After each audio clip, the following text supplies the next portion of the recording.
Chapter 881, A 10,000-Year Life in 1 Minute, Part 1. Xietain didn't care if the treasure waiting for a worthy master at the top of the staircase to heaven was a sword, a chest armor, or a seemingly useless stone. All he needed to know was that at the top was a demigod-grade treasure. That alone was enough for him to know that he needed to get it no matter what. More importantly, what Xietain could not allow at any cost was allowing the demon lord or any of his lackeys to obtain the treasure at the peak of the staircase.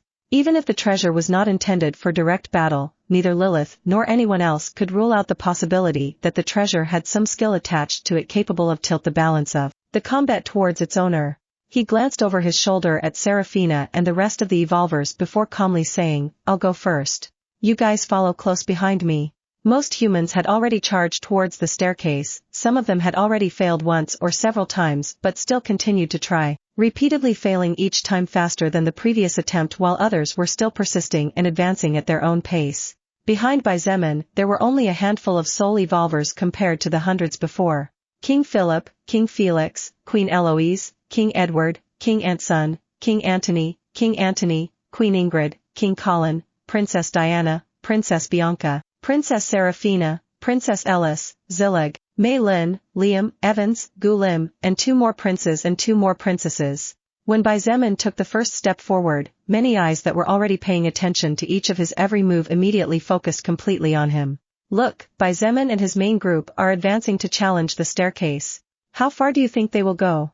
I don't know, but I don't feel like risking them taking the treasure. Same here, I'll go first. The different groups began to talk to each other, but 90% of them immediately took off walking towards the staircase.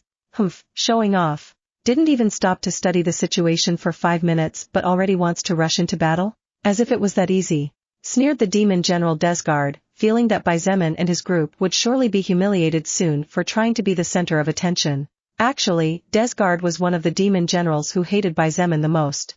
He was among those with the most explosive temper among the demons, but Xietain had humiliated him a week ago and therefore he couldn't wait to see his hated human enemy fail miserably at every step he took. Idiot, do you think a little general demon like you can comprehend the greatness of Big Brother by?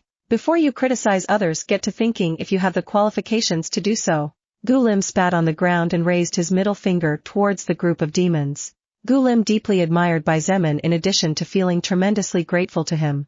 Xietain not only stepped forward to help in a battle that did not concern him at all but never put on airs despite his strength, but was in fact humble enough to offer to stand guard all night for the sake of letting others rest comfortably. Princess Bianca, who also felt deep admiration for Xietain, as well as gratitude, looked at the demon general Desgard over her shoulder and said with a complicated expression on her face, "Those who like to be posers are usually just pitiful existences who feel inferior and are afraid that others will think of them as insignificant." She was saying those words from her own experience, because she used to be that kind of person until she met Xietain and began to change. Demon General Desgard was furious. 2 little second-order soul evolvers were trying to give him life lessons and humiliate him? The world might collapse too. It seemed that the demon race was losing too much prestige to the point where the ants were now openly challenging them. Just as Desgard was about to say something else, a cold voice stopped him from continuing. "That's enough, Desgard." Desgard looked to his side in surprise. "Your Majesty." The demon lord watched as Xietain and his group stepped onto the first, then the second followed by the third step of the staircase to heaven with no apparent problem. His expression was as cold as ice, and the more he looked at that person's back the more the feeling of discomfort grew in his heart, something he hated even more than being challenged. "Let's move," the demon lord commanded, taking the first step forward and beginning his own trial. All the demon generals followed closely behind him. Even the giant wyvern had no trouble as the staircase was truly enormous to the point where the beast, whose width was even larger than Zillig's body, looked small in comparison. Xietain had disregarded everyone and everything. His only focus was the step in front of him and nothing but the step in front of him. He forgot his enemies, he forgot the treasure, he forgot the steps he left behind. He didn't realize when, but at some point, he had stepped over 2,000 steps and at this moment he was first. It was then that his footsteps stopped for the first time since he stepped on the stairs, when he felt 2 strange fluctuations in his body. One of those fluctuations pointed to his heart and the other to his soul. Raising his head, Xietain saw that there were no more backs to see on the upper steps, and looking back over his shoulder, he saw that some of those who had been following him had stayed behind. Xietain didn't know if it was because of those 2 fluctuations that assaulted his body and spirit, but for some reason he couldn't help but for the first time since the beginning of the apocalypse, felt a little lonely. Even though he didn't know the princes and princesses who had been left behind, even though he shouldn't care if the others were able to keep up with him or not. A strange glint flashed in his eyes as he saw Gulim, Princess Bianca, Princess Diana, and some kings of kingdom gritting their teeth as they struggled to take one more step. It was then that Xietain finally understood part of the reason why the soul record put them to this test. He looked down further, and noticing the expressions of surprise and admiration on the faces of some of the soul evolvers, he couldn't help but sigh. After a brief glance towards the demon race group, Xietain did not bother with them and instead looked at Seraphina and the rest. I will continue forward. You go ahead, don't worry about us. Seraphina had a bright smile on her face for some reason. Xietain nodded, and as he turned around, he threw something back. Gulim was surprised to see the small shiny object flying in his direction and subconsciously reached out a hand forward to catch it. However, when the records of the object flashed in his retina, he couldn't help but gasp and look at Xietan's back in shock. Big brother, you. Don't forget our conversation earlier, Gulim.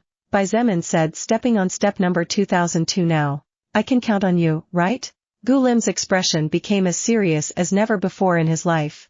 He tightly clenched the small object and shouted loudly, leave it to me. Even if I die, I will definitely do it. This was the first time Xietain asked him for help regarding something. Gulim was determined to succeed even if it cost him his life in the end.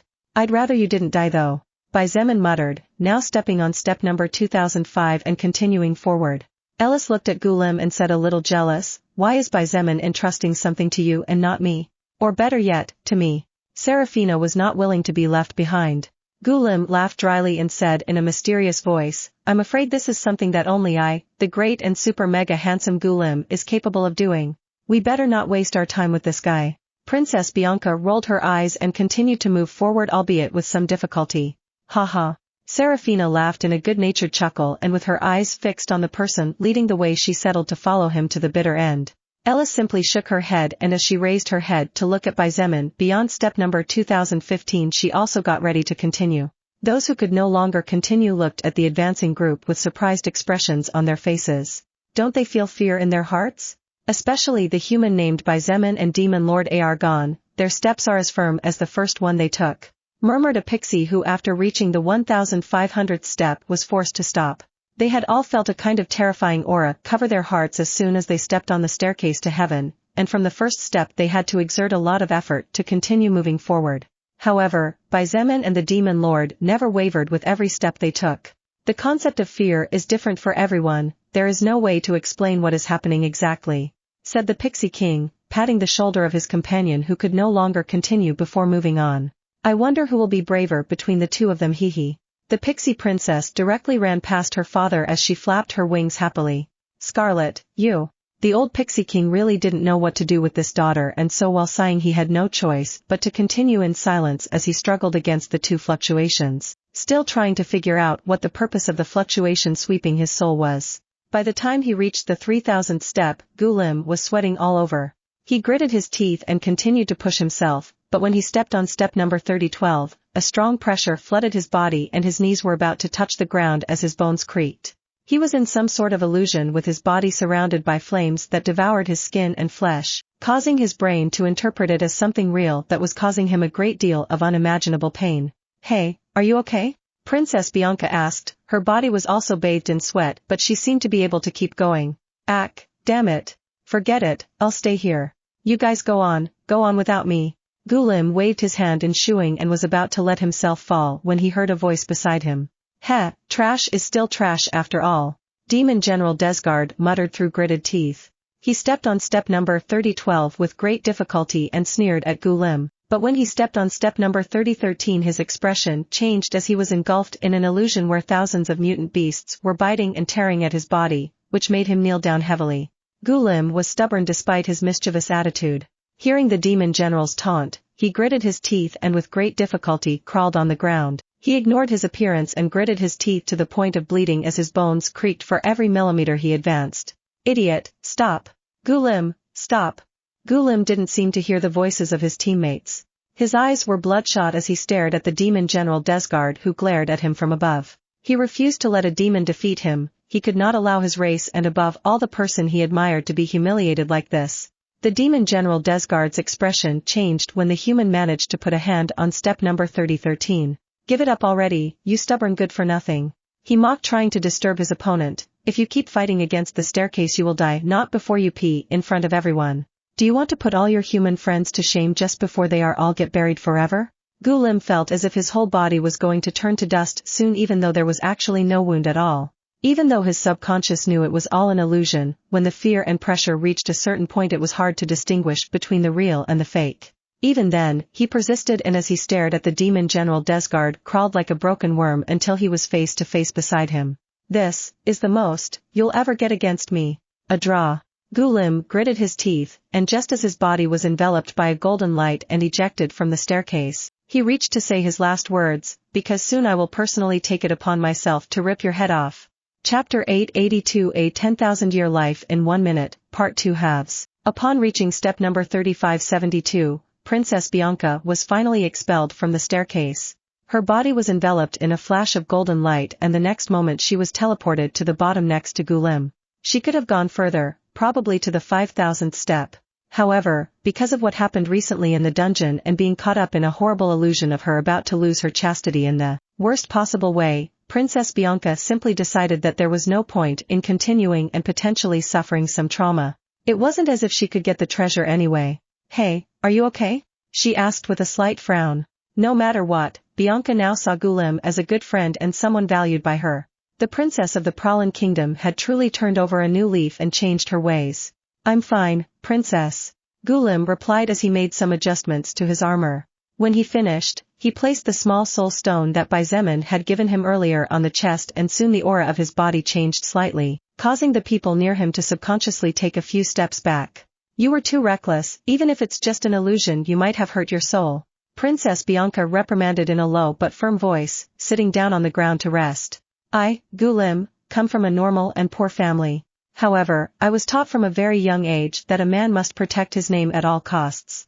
Gulim said. He looked at the demon General Desgard with bloodshot eyes and muttered under his breath, all the words that demon said earlier. I will definitely make him swallow them back. Princess Bianca sighed and said no more. She was really tired, not only physically and mentally but also spiritually. She needed to recover for the battle to come, even if she would not be a main participant. On step number 3581, the first king of kingdom was sent back to the bottom of the staircase to heaven, and only 120 steps later the second king was expelled after reaching his limit.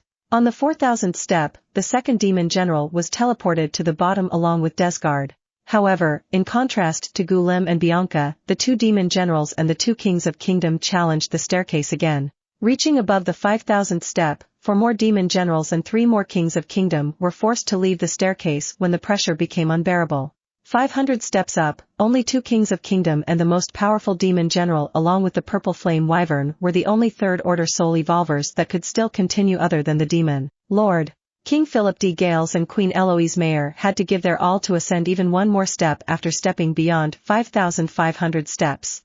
The same applied to the demon general Brennerath and the wyvern of purple flames. However, there were 2 second-order soul evolvers who surprisingly could still continue, and even though their bodies were covered in sweat, they both looked determined and capable of advancing a lot higher. Upon reaching the step number 5505, King Philip de Gales stopped without being able to take another step forward. However, the expression on his face was far from one of sadness. Ha ha ha ha. Looking up and seeing the delicate backs of his 2 daughters, King Philip burst out laughing very proudly, and in his heart he asked his late wife if she could see their 2 little girls advancing far beyond what the mightiest beings in the world could reach.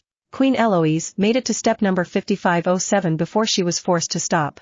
A complicated smile filled her face as she saw that the 2 princesses of the Gales kingdom had already gone beyond step number 5580, and the 2 girls seemed to be able to go a lot higher. Looking back, an involuntary sigh escaped her lips as she saw her daughter Princess Diana struggling to advance beyond the 5,300th step.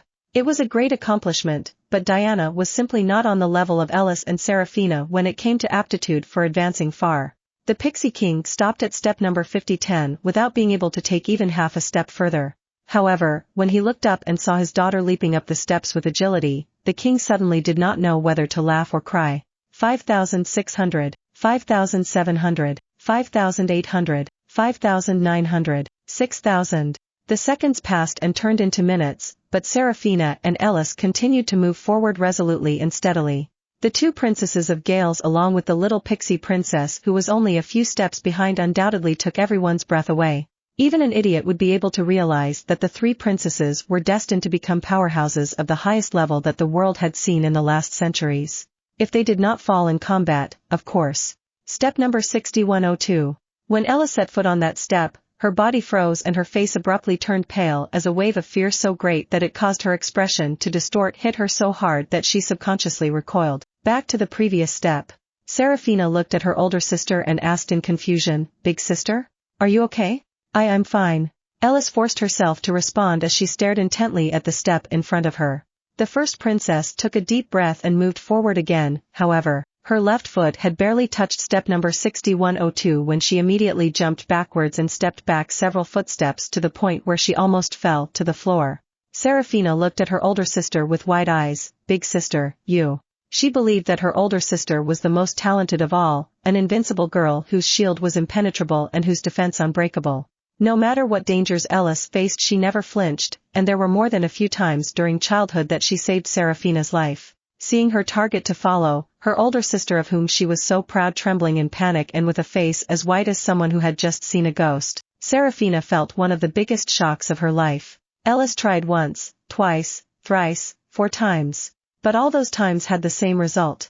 No. Each time was worse than the last, and a few minutes later she was forced to retreat again, falling now to step number 6100. "Princess of Gales, I know it's none of my business but I think it would be better for you if you step back for now." "Eh?" Ellis was surprised to hear a sweet but firm voice near her. Looking down, she saw the pixie princess hovering with her little wings inches above the floor and looking up at her with a serious expression. "You will soon face the demons, won't you?" The pixie princess, Scarlet, asked. "I don't think it's worth risking getting hurt here, but that's just my humble opinion." Scarlet bowed slightly and then continued, soon overtaking Seraphina who was still in shock. Ellis remained silent for several seconds, processing the pixie princess words. Finally, her shoulders slumped and she shook her head, a bitter smile on her face. "Sarah, you go ahead. I'm afraid this is how far I can push myself." "Big sister." Seraphina's eyes were extremely complicated and for a moment she didn't know what was good to say or what not. "Silly girl, why do you wear that expression? You make it look like the world is about to end." Ella smiled bitterly. Her expression soon returned to firm and serious as before. She waved her free hand in her sister's direction. "Shoo, shoo, annoying little sister." Ellis looked at her sister's back before looking back at step number 6102. Her eyes flashed with fear and she dared not challenge it anymore. Soon, her body was enveloped by a golden light and she was carried back to the bottom of the staircase to heaven. Upon reaching step number 7423, Pixie Princess Scarlet finally let herself fall to the floor and said heavily, "I give up, I give up, I give up. I can't take it anymore." She moved her little head, and seeing the youngest princess of Gales still pressing forward, Scarlet couldn't help but mutter in surprise, "What's happening with this princess sister?" However, Scarlet soon realized something when she saw from the side Seraphina's eyes focused straight ahead as if she was looking at something she couldn't lose sight of no matter what. "Oh, I see, so that's it. He he he he." Scarlet looked beyond, much further up, above the 8,000th step. There were only 2 soul evolvers who had made it that far. "Try hard, there's a pretty little lady following your back after all," she muttered wearily before her body was enveloped by a layer of golden light and disappeared. "Impressive. By Xietain and the Demon Lord have broken past the 8,000th step," exclaimed a third-order mutant beast. Its form was that of a 2-headed lion. The clouds in the sky seemed to open up with every step the two took as if they were actually being greeted by the gods. Therefore, even though they were so high up on the staircase of heaven, everyone could see by Xietain and Demon Lord Argon advancing further and further. "The little princess of Gales is awesome too. She's only like 200 or 300 steps below the two of them. But I'm afraid she won't be able to go very far higher. Can you see? She's already trembling and each step she makes is harder than the last." "Ah?" She finally stopped. On the staircase to heaven, step number 7987. Seraphina was trembling all over, her body so bathed in sweat that there was no free space for one more drop. She had been fine so far. No matter what illusion attacked her she continued to advance even when her body was dismembered into millions of pieces. However, she could not advance any further now, and even though she was trying to follow that person's back, Seraphina did not dare to take another step. She had been on the 7,988th level for a second, but just as it happened with her older sister Ellis, Seraphina stepped back because what she saw was one of her worst fears and she didn't want to experience it again even if somewhere in her heart she knew it was false. She took several deep breaths before shouting loudly, "Orc! You better not let that little piece of trash defeat you no matter what, or else I'll turn into a ghost and I won't stop haunting you even in death." Her voice spread far and wide, and the height she was at simply helped it spread even further. Everyone was speechless, especially King Philip, who couldn't help but smile bitterly as he felt the weird looks other soul evolvers were giving him. This daughter of his was talented and all, but she really wasn't very good as a princess. Xietain stepped on step number 8700 when his footsteps stopped after hearing Seraphina's shout. "You want to chase me even in death? Give me a break, ponytails. Are you trying to kill me again or what?" He looked down over his shoulder, his face had a faint smile on it and there wasn't even a drop of sweat on his skin. Seeing that Xietain seemed to be taking a stroll on the beach, Seraphina smiled beautifully and finally any fear or doubt was swept away from her. She pointed at him and growled aloud, "If you know what is good for you then you know what to do." Xietain chuckled and shook his head. He watched as Seraphina was sent off down the staircase to heaven before turning and continuing his ascent to the summit. 8,800, 8,900, 9,000, 9,100, 9,200, 9,300, 9,400, 9,500. Xietain did not know if seconds, minutes, hours, days, months, or years had passed. He had even stopped focusing on getting the treasure, and the reason he was moving forward was now a lot simpler. Freewebble.cm. He moved forward because he had to move forward. It was that way before, it was that way now, and it was going to be that way in the future. All sorts of illusions assaulted him, each worse than the next, illusions so terrifying that they would turn even the mightiest being in the universe into an empty shell if they did not have a firm and strong heart. However, none of this could shake Xietain after all the hardships and life and death situations he went through in his young life. Aiming to live a peaceful life together with those he loved, fear was an emotion that Xietain could not afford to have. Every time an illusion attacked him and was about to devour him, Xietain reminded himself that if he let fear paralyze him then it would not be as simple as his death but would end up dragging down all those he longed to protect. Therefore, he moved forward. Because he had to move forward. Step number 9950. The demon lord Argon began to waver in his steps. And not only that. His whole body is starting to tremble now. The faces of the demon generals were filled with disbelief as they watched the ever-steady and mighty demon lord falter in his own footsteps. "How can this be possible?" muttered Brenarath, the most powerful demon general. "Argon, what could possibly make you fear like this?" whispered the purple flame wyvern. Suddenly, his head raised abruptly to look at the lone figure standing before the demon lord and he muttered in shock, "Don't tell me." Stepping onto step number 9995, the demon lord's expression had completely transformed. The whites in his eyes were now practically purple due to the swollen blood veins, the confidence in his face was gone, being replaced by hatred, anger, and fear as he looked at the back of the young human soul evolver who without Argon's knowledge had become his nightmare and his insecurity. Demon Lord Argon could not control his emotions at this point. He had been following Xietan's back calmly for the first 8,500 steps, and indeed the illusions he faced were pathetic in his eyes. However, when he stepped onto the 8,501st step, the illusions with Xietain in them began to appear, and each illusion had become more difficult to break, and now Argon feared he would step forward and be defeated. He was the ruler of all demons, the most powerful soul evolver of all, and the greatest talent Eventide Woolard had seen in the last millennia. How could it even be possible for a first-order ant to defeat him? He refused to believe it. "You're just a human, a human. I refuse to believe that you can go higher than me. I refuse." His voice that was more like the roar of a rabid beast echoed in the sky, and all who heard it felt nothing but pity over fear. There was nothing left of the proud and remote demon lord always seen as an all-powerful god. Now, in the eyes of everyone, Argon was nothing more than a stronger soul evolver with weaknesses. Unlike the demon lord whose facade had been broken, Xietain did not try to show off and simply continued focusing on his own goal and not on what others might say or think of him. But he did not know that it was precisely this action what made many willing to follow him. The demon lord acted aloof and confident, but Xietain did not have to act. The difference between the two was that the demon lord was lacking in comparison to Xietain when it came to heart. Looking at that firm back stopping at step number 9998, the Pixie King murmured in admiration, "This guy. That mannerism of his is something only someone at the true peak can get to have." "Ha ha ha ha." Gulim burst out laughing. He looked up by Zeman's back with intense fervor and shouted from the bottom of his heart, "Are you seeing it? This is the difference." The demon lord stopped on step number 9998, panting and with his knees almost touching the floor. Just when he thought his hated enemy had stopped next to him and could go no further, his worst nightmare occurred when Zeman took a step ahead. Step number 9999. Serafina clenched her small fists and hopped in her place with an excited expression. Just one more and the treasure is yours, big brother. Gulim shouted with all his strength. However, none of them knew that Zeman could no longer hear them. None of them knew that from the moment he stepped on the 9999th step, all his senses had been cut off from this world. They were all unaware that although seconds had passed for them, countless years had passed for Zeman. Little did they know that when a single minute had passed in their lives, Zeman had lived one of 10,000 years. The first to realize that something seemed to be wrong was the demon lord, who upon raising his head saw Zeman's eyes closed. Subconsciously, the ruler of the demon race looked beyond the 9999th level, and there he saw it.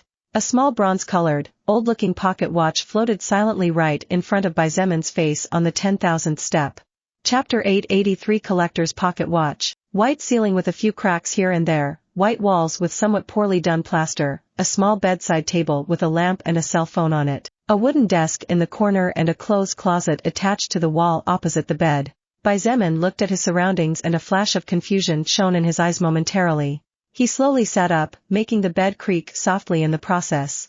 He was so dazed that he didn't even notice that the door to the room had been opened by someone. "Even though this is my room, somehow I feel like something isn't right," he muttered as he scratched his head, his hair in a mess. "What is it that you're mumbling about so early in the morning?" Zeman jumped slightly in surprise and raised his head towards the source of the sound. At the door of his room, an incredibly beautiful girl with ink-black hair and red eyes was looking at him with a playful smile on her youthful face. "Zeman, do you know what time it is?" the girl asked with a raised eyebrow. "Time?" he muttered, still feeling that something wasn't right, but he couldn't put his finger on what. Subconsciously, he reached out his hand towards the cell phone and as he touched the screen it lit up. Ah! All confusion disappeared from his head when he saw the time on the screen of his cell phone. He threw the covers off his body and jumped to his feet, revealing that he was sleeping in his underwear. "Nice boxers, he. You stop playing around, Lilith. We'll be late I tell you." "And whose fault is that?" "Mine? Well, it's your fault." Zeman jumped all over the place as he pulled on his pants and then struggled to put on his footwear. As for why he wasn't ashamed. Why should he be embarrassed about his girlfriend seeing him in his underwear? It wasn't like this was the first time anyway. After brushing his teeth and washing his face, he picked up a few things and ran out, saying goodbye to his father, mother, and younger sister in the process. "This kid." Dylan shook his head. "Lilith, help me take care of that little mess." Yilinger smiled kindly.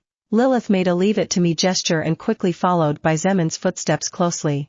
The two had been sweethearts from very early on. They had met in high school when she moved there for family matters, and from the first moment the two had hit it off. Now they were both students at Beijing University, one of the most prestigious universities in the world.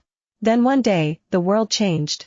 Most of the humans turned into zombie-like creatures from the movies and the domestic animals went crazy, growing and becoming tremendously strong. However, the government of each country managed to respond very quickly, so the casualties were not as disastrous as they would have been in case of a late response from them.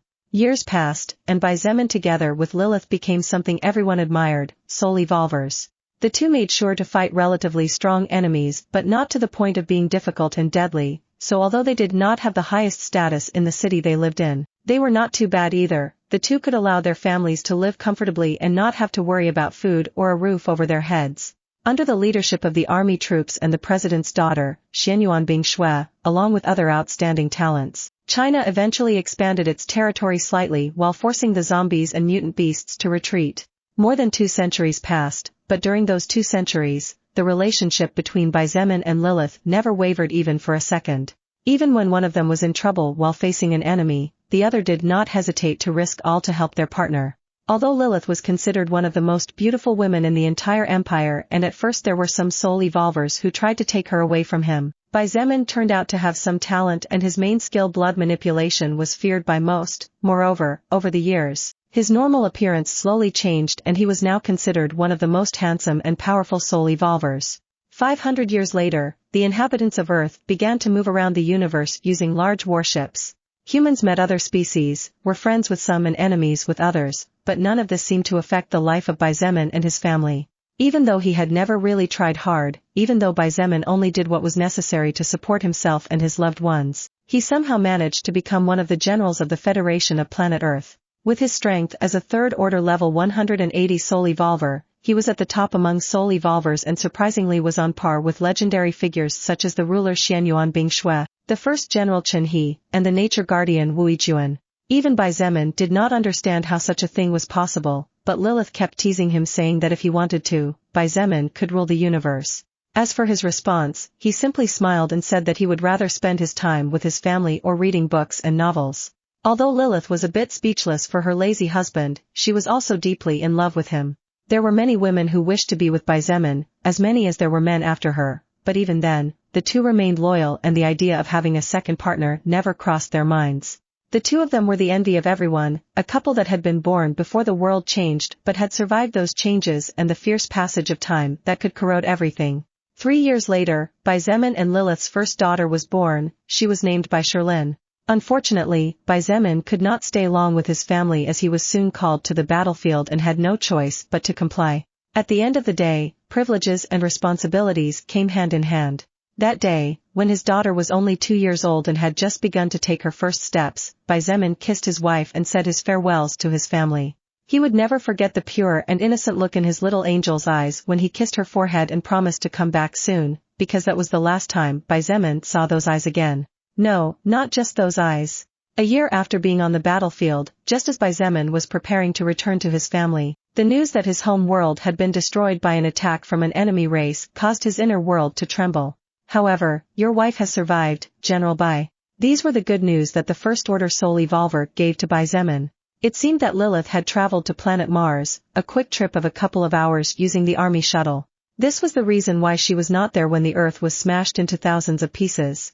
The sadness of having lost all his loved ones and seeing his only loved one alive crying inconsolably made Xietan's lazy heart change. He didn't realize it, but he started taking on more dangerous missions, hunting the strongest evolved beasts, and except for spending time with his wife the rest of his life became something completely different. 1,000 years passed, Xietain and Lilith were still together, loving each other more than ever. However, neither of them mentioned the idea of having a new baby. They were both still miserable over the loss of their families and the little Shirlin. Everyone knew that even the most powerful beings could not live forever. However, Xietain shocked everyone when in some way unknown to all he managed to break the chains of mortality. From that moment on, the leadership became his but only in name as he had no interest in ruling, and although neither he nor Lilith said it out loud, they both tried to aspire to the pinnacle in search of answers and perhaps solutions for that distant but at the same time so persistent past. Finally, with great effort and the company of his faithful partner, Xietain reached the absolute top of the universe by the time he was about 5,000 years old. Just as Xietain had become the pillar that held Lilith firm for all those years, she had become his pillar. It was clear to Xietain that he definitely would not have been able to move forward with a clear goal in mind had it not been for her staying by his side and hugging him at night. Thanks to the use of several of his skills in conjunction with blood manipulation, Xietain managed to bring back his loved ones. However, there was one more object that fulfilled the most important function of all in this, as without its existence even 1,000 Xieitains would not have been able to gather the shattered soul fragments. 1,000. Past 2,000, 3,000, 4,000 years of happiness. Xietain had many children with Lilith, and together, they watched them grow into wonderful adults. There was no one capable of challenging him, no one who was brave or stupid enough to hurt his family who was now the most powerful family in the cosmos. That particular morning, Xietain was sleeping in his bed when he felt something tickling his nose. He tried to slap it away but after a moment of peace that something returned as if it was unwilling to give up. Even when Xietain turned his body to the side in an attempt to get away from his enemy, that thing came back for more with much greater ferocity than before as if it was taking revenge for something he had done wrong. When Xietain opened his eyes with a deadpan expression, his black eyes met two ruby eyes that looked at him with a hint of amusement as she playfully shook a strand of her long black hair. Hee. Hearing that childish giggle and seeing the joyful expression on the face of the most beautiful woman in existence, Xietain couldn't help but smile as thousands of memories flashed through his head in an instant. Lilith looked at him wistfully, and without a word, she gently laid her head on his chest as she looked into his eyes. He hadn't become a bloodthirsty demon thanks to her, and she hadn't fallen apart thanks to him. The two of them had been through so much together, from incredibly happy times to the greatest sadness of all, they had experienced it all, or so they both believed. It wasn't until now that Lilith and Xietain realized that there was something even more painful than losing their loved ones, as hard as it seemed to believe. 10,000 years. She whispered as she looked at him with love and a touch of sadness. Since this morning commenced, we have been together for 10,000 years. Xietain said nothing but his hug around her tightened as he heard her speak. Lilith smiled bitterly and said softly, 10,000 years may seem like a lot but somehow I am not satisfied. Is it because I'm too greedy or nonconformist? She asked as she looked at him as if she wanted to record each of his facial features in her memory for all eternity. Xietain shook his head and held on to her tightly. He, who had been able to restrain his tears that day when he lost his family to become her pillar, this time could not and did not want to do anything to avoid starting to cry silently like a little kid. Lilith hugged him tightly, and while she was shedding her own tears she said with a somewhat choked chuckle, hee hee. What would your subordinates say if they saw you crying like that, Blood Emperor Xietain? The sunlight felt warm as it pierced through the silk curtains of the room. The chirping of the birds was a beautiful melody that put everyone in a good mood to start a new day in their lives. The tic-tac of the clock on the wall, the softness of the sheets under his body, the comfort of the pillow on which his head rested, the warmth of the woman's body in his arms and her tears caressing his chest. Everything felt so real, so very real. You've been sleeping too long, husband. Lilith reached up gently and pressed her forehead to his. Xietain looked into those two beautiful ruby eyes through tears, the sadness in them felt as real as the moisture falling on his face while she looked at him as if she wasn't really willing to let him go. However, she was really kind. How could he not know that after having been together for 10 millennia? Go, she said, pulling away from him a bit to get a better look at him. She gave him a smile that she was sure he couldn't forget no matter how many years passed and said gently, the me from your world won't know anything about our experiences, but she is me and I am her. Don't be sad, you just have to be with me on the other side. Recreate all these 10,000 years together with my unconscious self. But try not to have so much sadness in between, hee hee. Xietain covered his face with his forearm as everything around him began to tremble and crumble. However, he soon uncovered himself again to look at the face of the woman who had been with him for 10 millennia, and even though it was a little blurred by his own tears, Xietain refused to stop looking at her. He had realized long ago that this was an illusion. However, by the time he realized this, it had been many years, too many years. He didn't want to leave and abandon his life partner, but the Lilith of this world of illusions, who was no different from the Lilith of the real world, was right. He had been sleeping for too long. There were so many things that he needed to do. So many people were waiting for his return and needed his help. How long had it really been? Was he even alive in the other world? In reality, none of this mattered to Xietain at the moment, and all his focus was on the woman in front of him who was looking at him with sadness, love, reluctance, affection, appreciation, longing. Rumble. Seeing the figure of the woman in front of him becoming more and more blurry, Xietain did not want to leave like this. For the first time since he had opened his eyes this morning, he spoke albeit with some difficulty because of the emotions choking him. I love you. Lilith smiled and said in a small voice, I know. The Lilith of the world of illusions did not tell him that she loved him, not because she did not, but because her eyes spoke what her heart felt. Like the 10,000 years they spent together, her emotions were real as if she were really alive even though she was only an illusion. Congratulations! The demigod Grade Treasure Collector's Pocket Watch has accepted you as its owner. For the first time in 10,000 years, Xietain saw green letters in his eyes again. In this world, there was no soul record after all. Chapter 884 Sealed Memory Spiritual Power. As Xietain was inside the illusion of the staircase of heaven in conjunction with the collector's pocket watch, the soul evolvers who had their eyes fixed on him and the demon lord who was just one step below frowned as they realized that as the seconds passed, there was no apparent movement from either of them. What happened? Neither Xietain nor the demon lord is moving. No shit. If you didn't tell me I wouldn't have noticed, you idiot. I'm asking the reason why neither of them is moving. The demon lord probably can't move any further? I mean, his body is trembling and he seems to be having a hard time just staying on his feet. But what's the problem with Xietain? He climbed 9,999 steps without even trembling once, but for some reason his steps stopped and he hasn't moved from his spot since he planted himself on the second to last level. It's probably some illusion? Although it seemed to be that Xietain didn't have any fear in his heart, such a thing doesn't make much sense if you think about it carefully. So, you think Xietain is fighting against that powerful illusion right now? Well, that's probably the case. As everyone discussed in hushed voices, those who had come with Xietain began to get more and more nervous with each passing second. He was so close to getting the treasure. Just one more step to acquiring a demigod-grade treasure. Come on. Seraphina felt anxious whether sitting or standing. She clenched her small fists with her eyes fixed on the back of the young man on step number 9999 as she repeated the same word over and over again. Seraphina was not the only one, all the humans as well as Zillig and Mei Lin were having similar reactions to hers, especially those who despite not having spent a lot of time together had come to appreciate Xietain very much for his actions that made it clear what kind of person he was. Soon, however, something that stunned everyone occurred at the top of the staircase of heaven. At first, there was nothing unusual other than that Xietan's footsteps had stopped abruptly, however, his aura soon began to undergo tremendous changes that took everyone's breath away. His aura went from confusion to panic, from panic to joy, from joy to pride.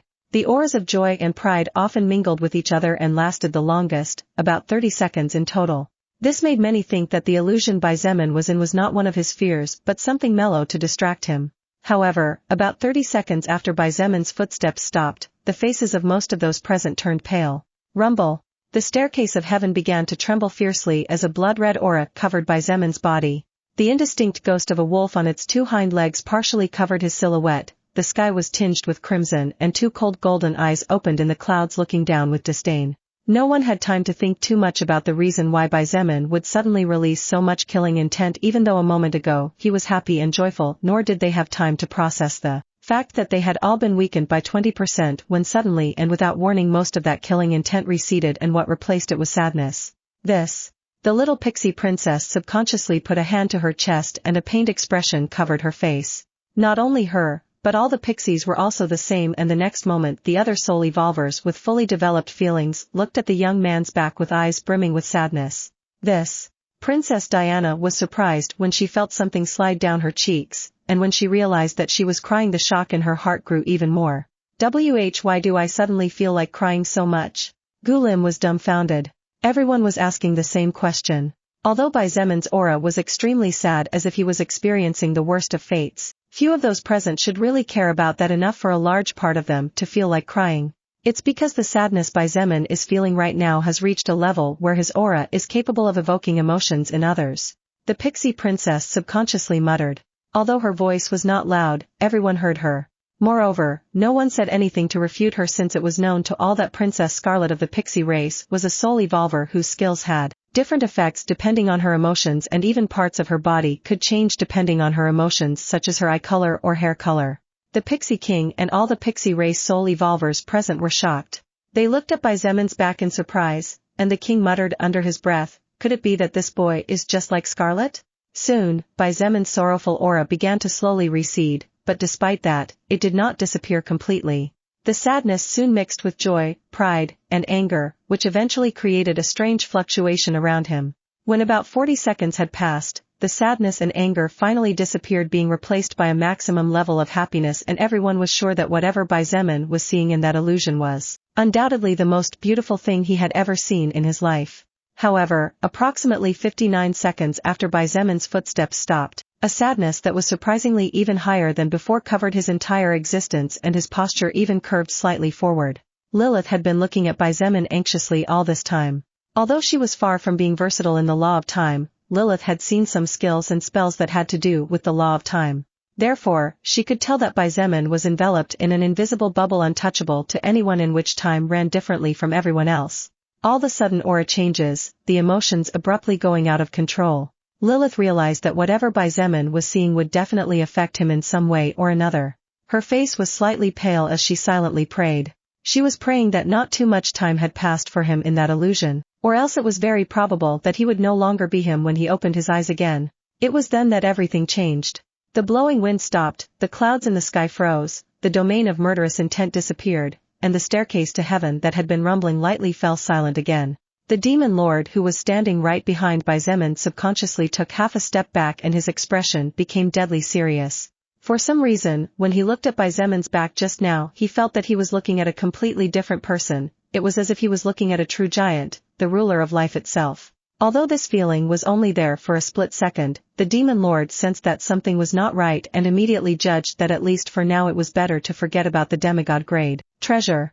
Soon, his body was enveloped by a layer of golden light and teleported to the bottom of the staircase to heaven, where he immediately began to drink some potions to recover to his peak condition in record time. When Xietain opened his eyes and looked at the world in front of him, for some reason everything seemed to be colorless to him, and he even got scared when he felt that his life had no meaning anymore. Greater was his shock when touching his face he found tears, his tears. Even right now he was crying even though he didn't know what was going on. What was this overwhelming feeling of sadness he was feeling? Why was he feeling as if he had lost something very important? As Xietain thought about these questions, a deep pain from his soul struck him to the point where even with his willpower he couldn't help but clutch his head and cry out. Xietain! Lilith called out in fear as she hugged him tightly. However, even though she asked what was wrong, Xietain didn't answer. Don't fuck with me, you little piece of shit. Xietain roared angrily as he noticed that, in his soul, there was some sort of lock that was blocking something, and that something was precisely where the answers to his current state were. He didn't know why, but he felt incredibly sad, and when he noticed that something within his own existence was giving him problems, Xietain immediately turned some of that sadness into anger. Not even Xietain himself realized how, but using his own soul he began to fiercely strike at that seal. 1, 2, 3, 4. Seconds passed, and in about 2 minutes Xietain had struck that seal about 20,000 times. However, each hit resulted in a great deal of pain for him. He writhed on the ground as he howled like a wounded beast, but his eyes were as steady as they had ever been. He continued to hit that lock as if he was willing to die right there for the sake of easing the pain in his heart. Again and again, he was always being bothered by all kinds of mysterious bullshit. Xietain already had enough. In the midst of sadness, he completely released all his frustration against the unknown seal. Everyone below the staircase was shocked, especially those close to Xietain. Seraphina and Gulim were the first to rush forward, followed by Ellis and Princess Bianca. The four of them seemed to have ignored the fact that they did not have the ability to reach the 9,999th step, and it was as if their bodies had moved out of pure instinct at the sight of a loved one in trouble. The pixie princess also flew forward and ignored her father's shouts. She was indebted to him after all and could not stand by and do nothing when her benefactor was suffering. Liam and a few others also joined in later, but none of them managed to reach Xietain despite their efforts. In fact, this time the one who got the farthest was Liam, reaching the 9,212th step before being sent down the staircase. Lilith didn't think too much about it either when she rushed forward, determined to do whatever it took to help him, even if she had to strike him despite the punishment that awaited her. However, her movements were halted when a word in green letters flashed out of nowhere in her retinas. Stop. Lilith's face abruptly changed as she realized what was happening, and the shock in her heart grew to indescribable levels. Are you really alive? Lilith muttered in a state of utter shock. The soul record was a living being? The universe would tremble if this came to light. However, that shock quickly disappeared and was replaced by apprehension as her ruby eyes looked at the young man who was still writhing in pain, but whose black eyes were still as fierce and steadfast as those of a lion willing to do anything to get what it wanted. Is he really going to be all right? There was no answer. After several attempts, and when his throat was getting dry from roaring so much, a small and almost invisible crack appeared on the surface of that seal. Xietain was surprised when he suddenly discovered how stupid he had been before and how basic he had been in the use of some skills. In fact, he even had strange memories of him using some of his skills much more efficiently than his current self, even though Xietain was sure he had never experienced such a thing. At the same time, his heart trembled as a message in green letters flashed in his eyes. You have gained 1 spiritual power in exchange for 1 mana point permanently. Spiritual power? His heart trembled. Wasn't that what he needed but didn't know how to get? Xietain immediately focused on that strange seal and his eyes flashed. He now had a new reason to smash that thing at any cost. He refused to believe that this was a coincidence. However, before he could attack that seal again, an age-old voice rang in his head, forcing him to stop. Kid, stop for once and for all if you don't want your soul to collapse under the pressure and turn into a vegetable. Are you the collector's pocket watch? Xietain asked that question in his head. Because I'm incomplete I can't stay awake for long, especially now that I've spent much of my strength, so for now listen to what I have to say unless you want to die young. I have sealed what you saw and lived inside that illusion. As for the reason, let's just say that it's because receiving 10,000 years of experience all at once would have caused your soul to break into thousands of pieces and your brain to fry. Chapter 885 Blood Dragon Bringer of Doom finally unsheathed. Zemon's heart skipped a beat when he heard the words of the collector's pocket watch. He was sure that the voice was the consciousness of the collector's pocket watch, and Zemon was not surprised by it, since as a demigod-grade treasure it would not be strange for such an object to possess a consciousness of its existence. After all, it was a treasure that was only one level below those treasures capable of challenging gods such as the endless blue lotus flame in its moment of glory. His shock was at what the treasure's conscious voice had just told him. 10,000 years of lived experience? His face turned slightly pale as reality finally hit him. It all made sense now, the reason why he suddenly had memories of having used some of his skills more efficiently and dexterously than he should have. But, rather than feeling relieved now that he knew what was hidden behind that seal, what he felt most was fear. In 10,000 years of living it was simply impossible not to have become close to some people unless Zemon had lived the life of a strand of grass, something he was sure had not happened. Then, was he forgetting important people? However, those people weren't really real, or were they? Zemon's aura went out of control as his emotions got wild, and even with the skill immovable heart it was becoming difficult for him to keep his composure. Don't overthink it, you'll remember what you have to remember when you have to remember it, and you'll get what you have to get when you have to get it. After all, The collector's pocket watch's voice grew weaker and weaker until it finally cut out completely, probably going into deep sleep. As for when it would wake up again, Zemon didn't know. Damn, old thing. About to say important things only to stop halfway through. Zemon gasped as he straightened his posture. Am I the protagonist of a novel or what? Hearing Zemon's words, Lilith finally breathed a sigh of relief in her heart, and a bit of the worry shown on her face relaxed. Whatever was going on, it was clear that at least Zemon had been able to recover considerably. Actually, it wasn't that Zemon had recovered. In fact, in his heart, he felt anxious and eager to regain those memories that may have been created in an illusion or did not belong to him. However, the words of the collector's pocket watch had managed to calm his anxiety a little to have it all now. You'll remember what you have to remember when you have to remember it, and you'll get what you have to get when you have to get it. Was what the watch had said, and Zemon for some reason also believed that it was the case. Besides, he was still a little afraid. What was the use of remembering if at the end of the day he would not be able to do anything to embrace again whoever he had met in that illusion? It would only bring endless pain and would probably become a chain for him. Maybe it was a bit cowardly, but Zemon preferred to be realistic, and the reality was that at least the current him didn't have the ability to do anything but cry in a corner for whatever he had lost. What Zemon did not know was that what the future undoubtedly held for him was interesting and surprising beyond his imagination. Whenever it rained, it stopped. One only had to see if one was able to ride out the storm until sunrise to enjoy the rainbow. Zemon's body was soon enveloped by a golden light, and just before he was teleported to the bottom of the staircase to heaven, a thought flashed through his head as he looked at the 10,000th step that he never stepped on. Perhaps, the soul record and the collector's pocket watch realized that no matter what kind of illusion they launched would not be able to stop Zemon's footsteps and determination. Even when he was thrown into illusions of his family being killed, it was not enough to stop him. From the beginning, his entire path up the staircase had been smooth and his steps had never stopped, because he knew that stopping meant failure and the true death of his loved ones. Therefore, Zemon was thrown into an illusion that he might never want to get out of, and it would be up to him to be able to return to the path he walked. As to whether that was the case or not, Zemon would probably only find out in the future. When Zemon was teleported along with the other humans, he was immediately overwhelmed with questions, especially by Seraphina, who even forgot where they were to cling to him with tears at the edge of her eyes. It was really a problem for him to explain that he was fine, and he even smiled bitterly several times when the same question was asked over and over again. Big brother, have you become more handsome, or is it just an illusion on my part? Gulim carefully squared his eyes at Zemon and muttered under his breath, you are now almost as handsome as me. Everyone rolled their eyes. Gulim was average at best when compared to other soul evolvers of his level, but he really had a lot of confidence in his physical appearance. Zemon couldn't help but shake his head at his words. However, it was the pixie princess who approached and looked at him carefully before pointing out in a clear voice, you really have changed, though it's nothing physical. Zemon looked at her in confusion.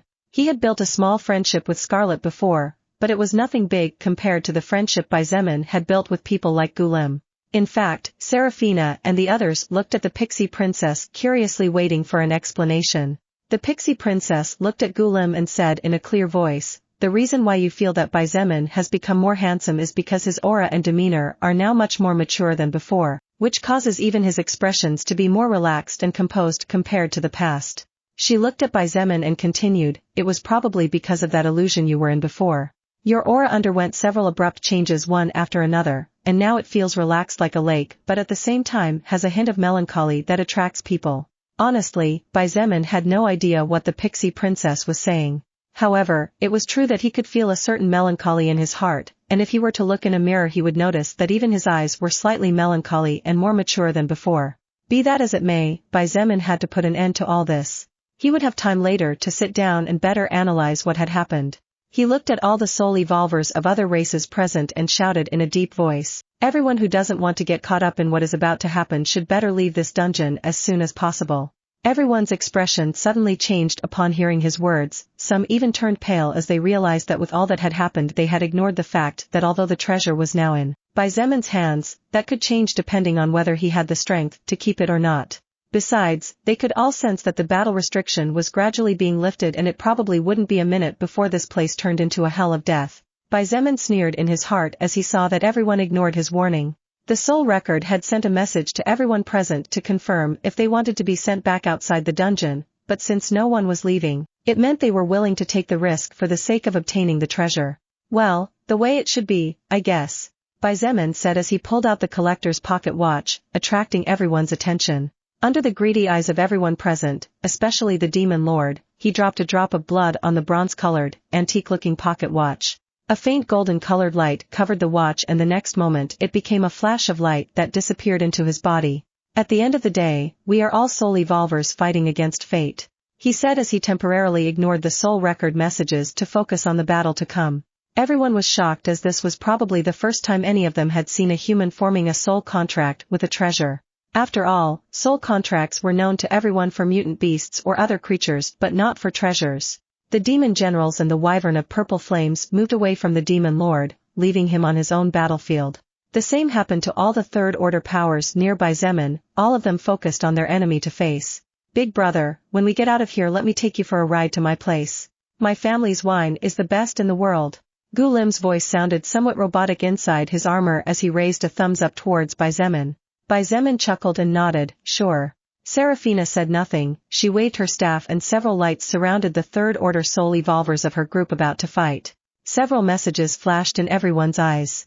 World Priestess Seraphina D. Gales has used a buff skill on you. For the next 20 minutes, your agility stat increases by 120 points. World Priestess Seraphina D. Gales has used a buff skill on you. For the next 20 minutes, your strength stat increases by 120 points. World Priestess Seraphina D. Gales has used a buff skill on you. For the next 20 minutes, your stamina stat is increased by 120 points and consumption is reduced by 20%. However, Xietain received another message that no one else received. World Priestess Seraphina D. Gales has used a buff skill on you. For the next 60 minutes, health stat 500 points and all damage received is reduced by 10%. Xietain would be lying if he said he didn't feel his heart warming up.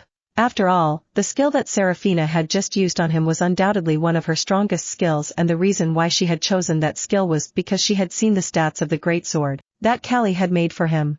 "Thank you, Ponytails. This will make everything so much easier now," he said with a gentle smile. Seraphina blushed slightly and snorted as she looked away, causing her ponytails to flap in the wind. "Looks like we finally got to this after all," smiled the demon lord. It was as if he regained all confidence after several minutes and indeed the glint in his eyes said that victory was already his. Everyone had already taken their own enemies. Wyvern of Purple Flames vs Mei Lin in her true 800-meter snake form King Philip of the Gales Kingdom. Brennerath vs Queen Eloise of the Prowlin Kingdom King Felix of the Daisia Kingdom 2 other third-order soul evolvers.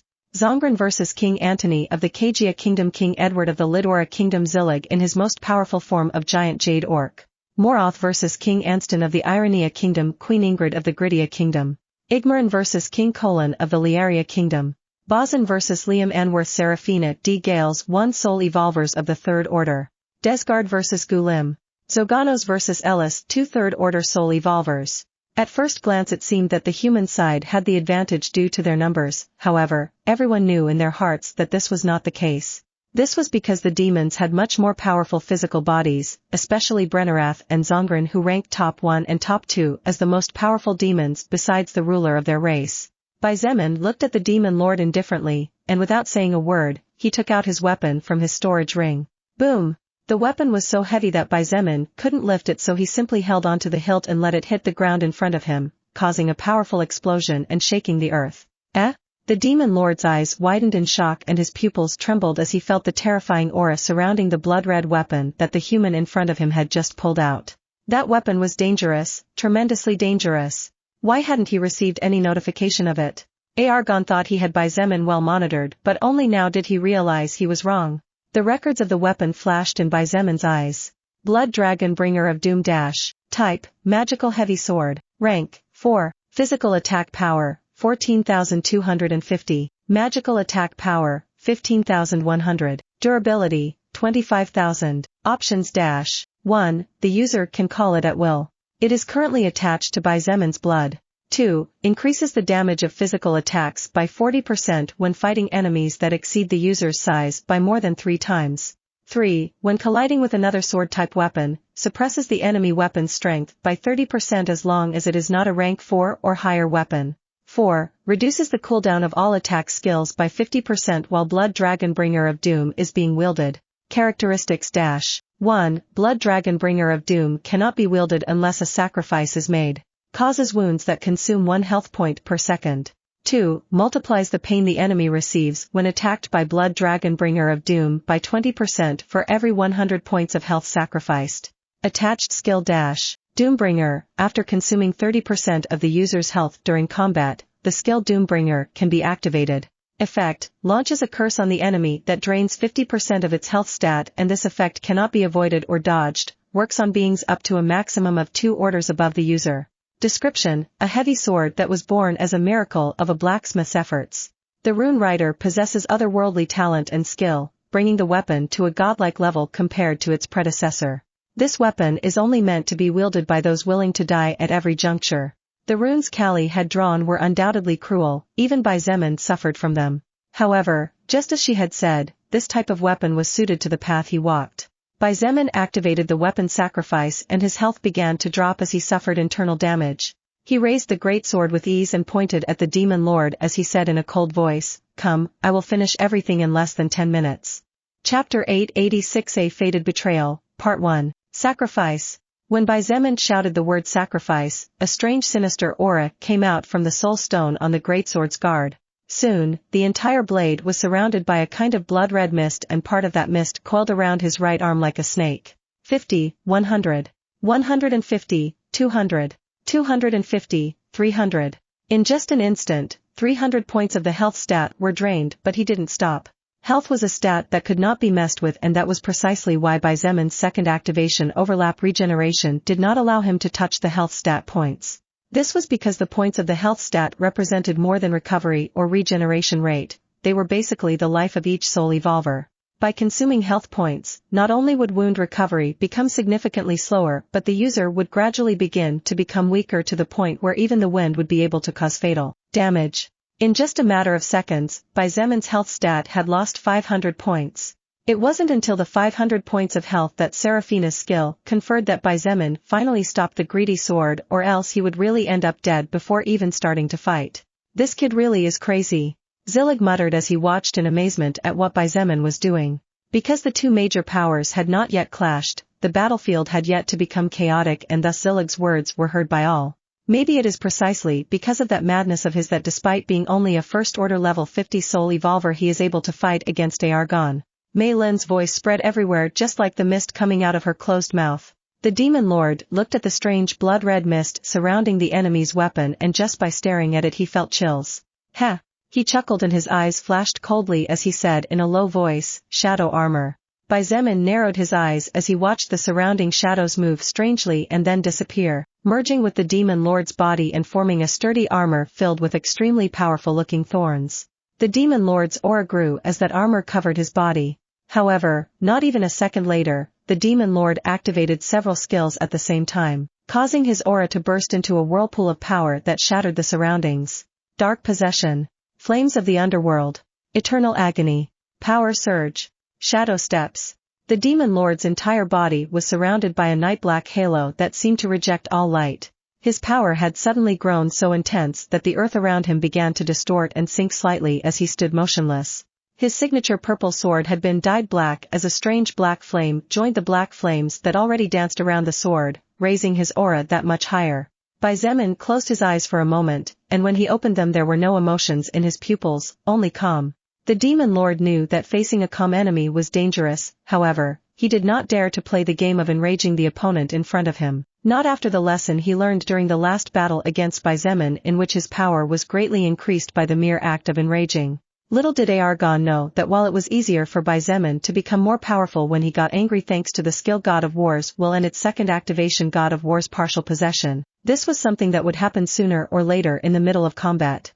Xietain opened his mouth and said in a voice as cold as ice, "Ruler of all matter." A strange ripple occurred around him, but to the naked eye there was nothing unusual. However, when the demon lord squinted his eyes and took a better look he noticed that Xietan's feet now hovered just inches above the ground. Crack. Crack, crack, crack. In fact, for every second that passed, more and more cracks began to appear around him even though he wasn't touching the ground and even the wind around him was pushed sideways as if it was being pushed back by something.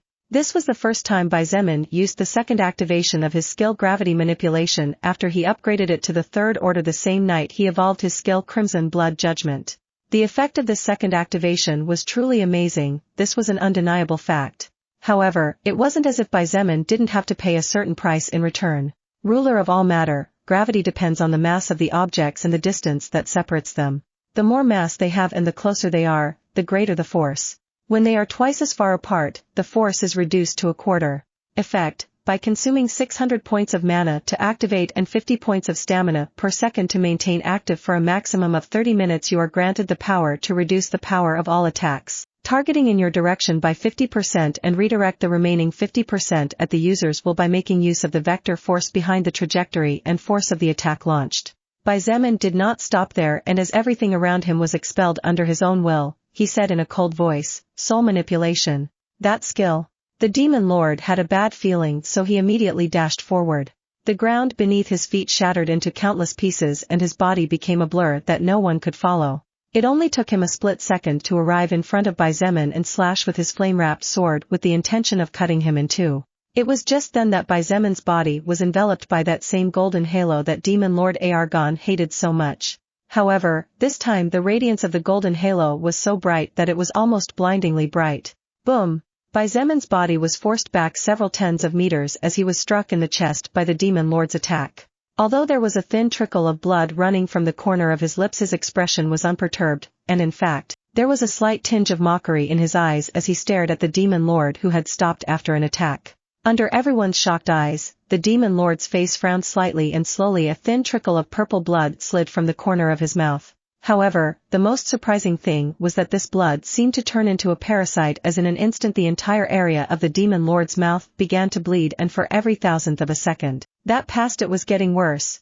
Damn it! Argon roared and with a powerful wave of mana that consumed more than he expected for this to be just the beginning of the battle he managed to expel the invading mana.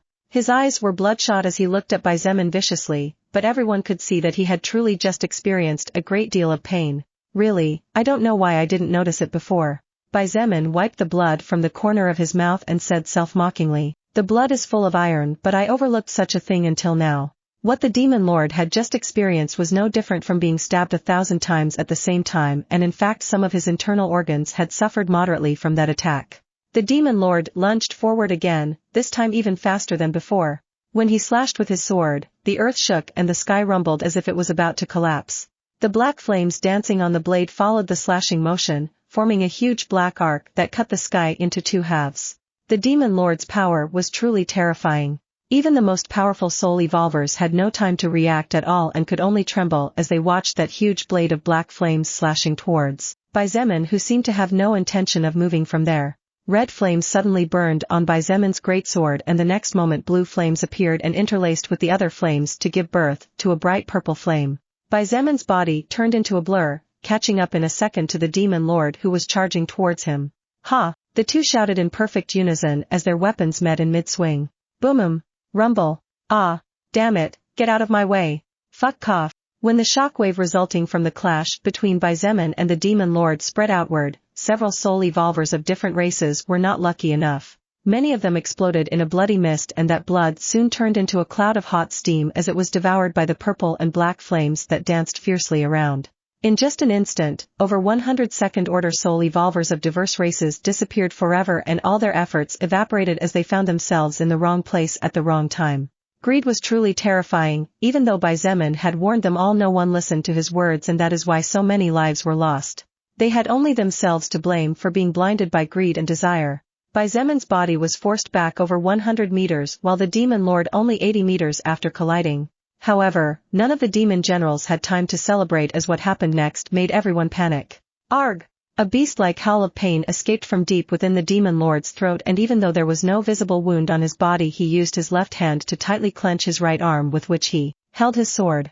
In fact, no one understood what was going on, and they had to look several times before making sure that none of the demon lord's bones were broken, because from the way he was starting to sweat that seemed to be the case. Hey, don't tell me that's all you have to give, Argon. Xietain looked at the demon lord, who was staring at him with wide eyes in shock. He frowned and tilted his head slightly to the side as he said casually, "If this is your all, then you made me prepare for nothing?" Ha ha ha ha ha. Gulim started laughing out loud. He laughed until tears of joy began to fall down his face. He looked at the demon general Desgard, who was looking at him deathly, and said, still laughing, "Looks like your great lord can't hold a candle in the face of my big brother, demon race bitch." Gulim did not wait for a reply when the nucleus on the chest of his armor lit up. He stomped the ground hard and turned into a blur, appearing before the demon general Desgard in an instant and slashing fiercely with his lightsaber. "Die. The one who will die is you, you fucking human who doesn't know his place." Desgard was no vegetarian. He too raised his weapon, and a red flame burned on the blade as he slashed fiercely towards his enemy with the intention of splitting him in half. Boom! The explosion caused by the attack of the two seemed to become the final spark that unleashed the other battlefields. The most powerful soul evolvers remaining alive from the human race seemed to see victory when they heard the demon lord's cry of pain, so they all went on full unleash, attacking the general demons with ferocity even at the cost of some wounds. Boom! Boom! Boom! Boom! The earth shook and the sky trembled as around 23rd order existences clashed at the same time. Only seconds had passed since the wyvern of purple flames and the 7 general demons began to fight against the ferocious humans who were letting out all their anger accumulated for years, but the number of victims provoked by the shock waves and lost attacks was not small. Soon, space itself began to shake and black cracks began to appear in the surroundings, spreading out more and more each time, causing the pressure to increase and the suction force to build up. This was how Xietain's last battle in Eventide World started. Chapter 887, A Fated Betrayal, Part 2. Because the laws of this space temporarily created by the Soul Record were much weaker, as the laws were mere copies of the true spacetime laws of Eventide World, the fierce attacks of so many third-order soul evolvers who had completely let loose and without holding back at all began to affect the stability of the inner world of the Silver Tower. The Demon Lord took a moment to survey the surroundings as he now said in a calm voice, "You know, I imagined many futures, but I definitely didn't anticipate that one day in my life I would be cornered by a human." He looked at Xietain and said in a casual voice, "Well, at least not by a first-order human. Where did you come from? Even if you are young, with your talent and strength you should have made a name for yourself long ago, regardless of what kingdom you live in."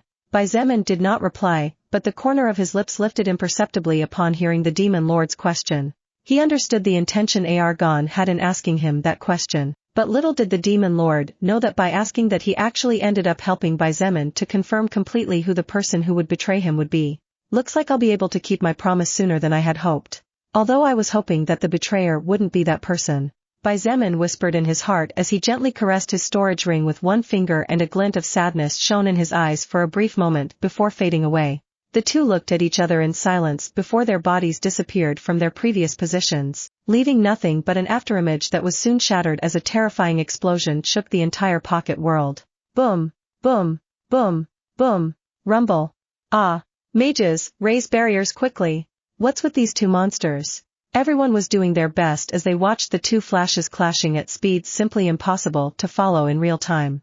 All of them, regardless of who it was, could only see a flash of golden light moving at breakneck speeds as it continuously collided with a black beam that devoured all light around it and tinged everything with darkness.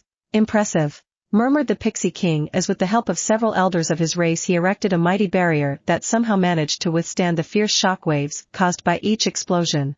As the old pixie king watched the flash of golden light intensely colliding with the black beam, a glint of admiration shone in his emerald eyes. Aargon's power is undoubtedly immeasurable, but I am more amazed by that human child.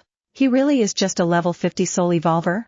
Even though the pixie king could only see 2 flashes flickering across the sky and earth after each impact, he had no doubt that if he were in the center of that explosion he would suffer serious injuries immediately. It's hard to believe, but that's how it is, said a pixie woman who was already beginning to show signs of old age as she looked on with glistening eyes. Boom, boom, boom, boom, damn it. Demon Lord Aargon grunted and with a powerful burst of darkness forced by Xietain back several tens of meters as he covered himself with his weapon. Both of the Demon Lord's arms were shaking fiercely and the pain transmitted from his hands was simply intolerable, so he had no choice but to expend large amounts of mana to force his enemy back and, thus buy time for his aching bones to relax a little. It's that damn weapon. Aargon gritted his teeth in fury as he watched the blood-red mist surround the blade of the enemy weapon and curling around his arm. Every time the Demon Lord clashed blades with Xietain, the bones in his arms felt pressure so great that it felt like they were going to break at any moment even though they were actually in perfect condition. It didn't take Aargon long to realize that all the enemy was doing was inflicting great amounts of pain on him, but in reality, the wounds were relatively minimal. But even then, the pain was truly overwhelming to the point where the Demon Lord was about to go insane. Suddenly, the Demon Lord's pupils constricted as he saw his enemy take a turn by taking advantage of the recoil force with which he had forced him back. Bastard! Aargon roared as he quickly jumped to the side to avoid the flying sword that was spinning like a wheel in his direction, causing explosions of wind all around. Not even a moment later, a terrifying explosion finally destroyed the small world completely as Xietan's greatsword engulfed in purple flames smashed against the stone gate where the entrance was.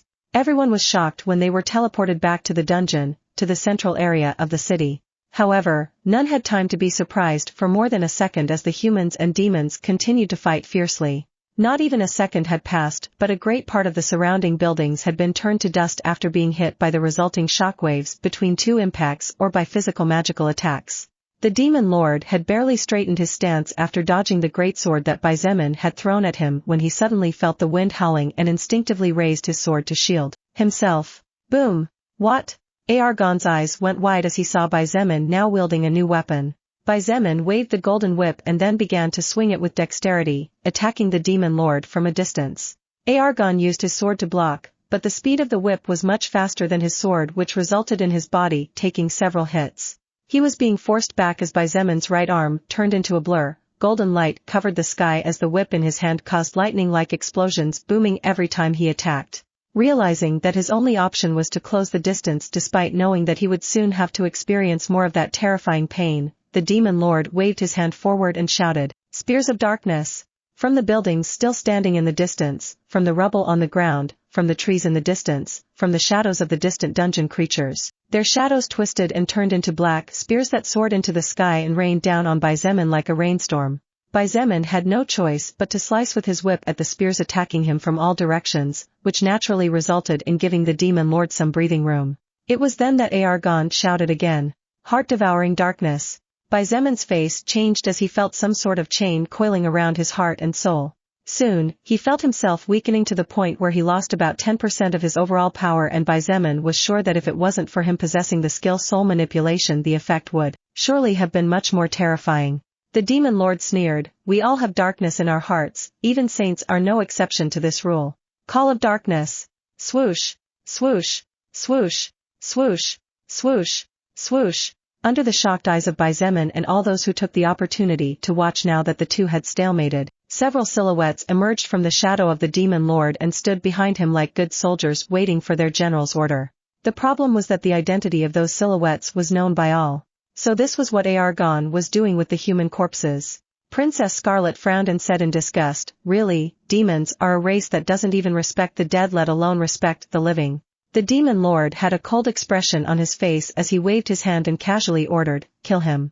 Soon, approximately 40 Third Order Soul Evolvers above level 140 burst out with astonishing speed and charged towards Xietain, forcing him to continuously retreat as he used his whip to keep distance and used spears of blood to counterattack the Demon Lord's spears of darkness.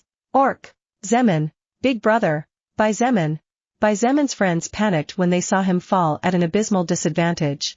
Being pressured by the Demon Lord and 40 corpses who were once soul evolvers at the King of Kingdom level was truly a pressure under which anyone would collapse in a second, not to mention the fact that Xietain's condition wasn't very good to begin with. His face was pale, there was blood running from his eyes, nose, and mouth. His internal organs had wrinkled to the point of looking like old plastic bags about to break. All of this was the consequence of wielding the greatsword Doombringer.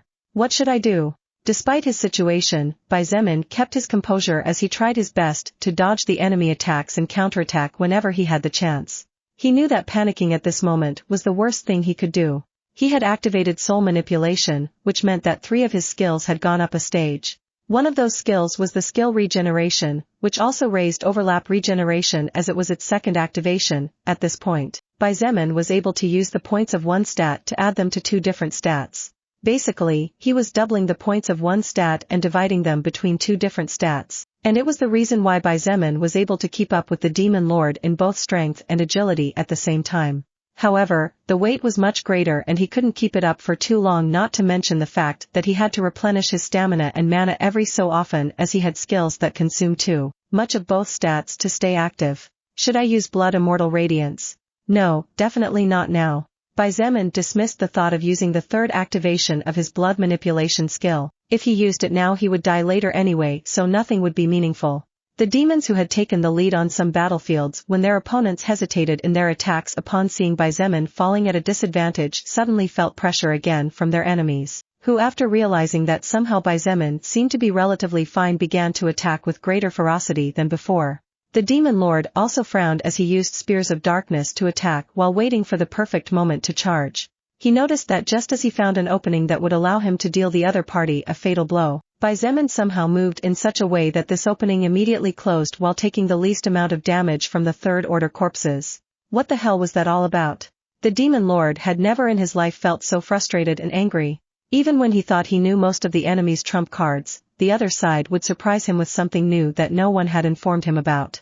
Xietain was like a ghost, moving strangely all over the place, dodging fatal attacks just a hair's breadth away and getting hit by those that would cause less damage in exchange for counterattacking.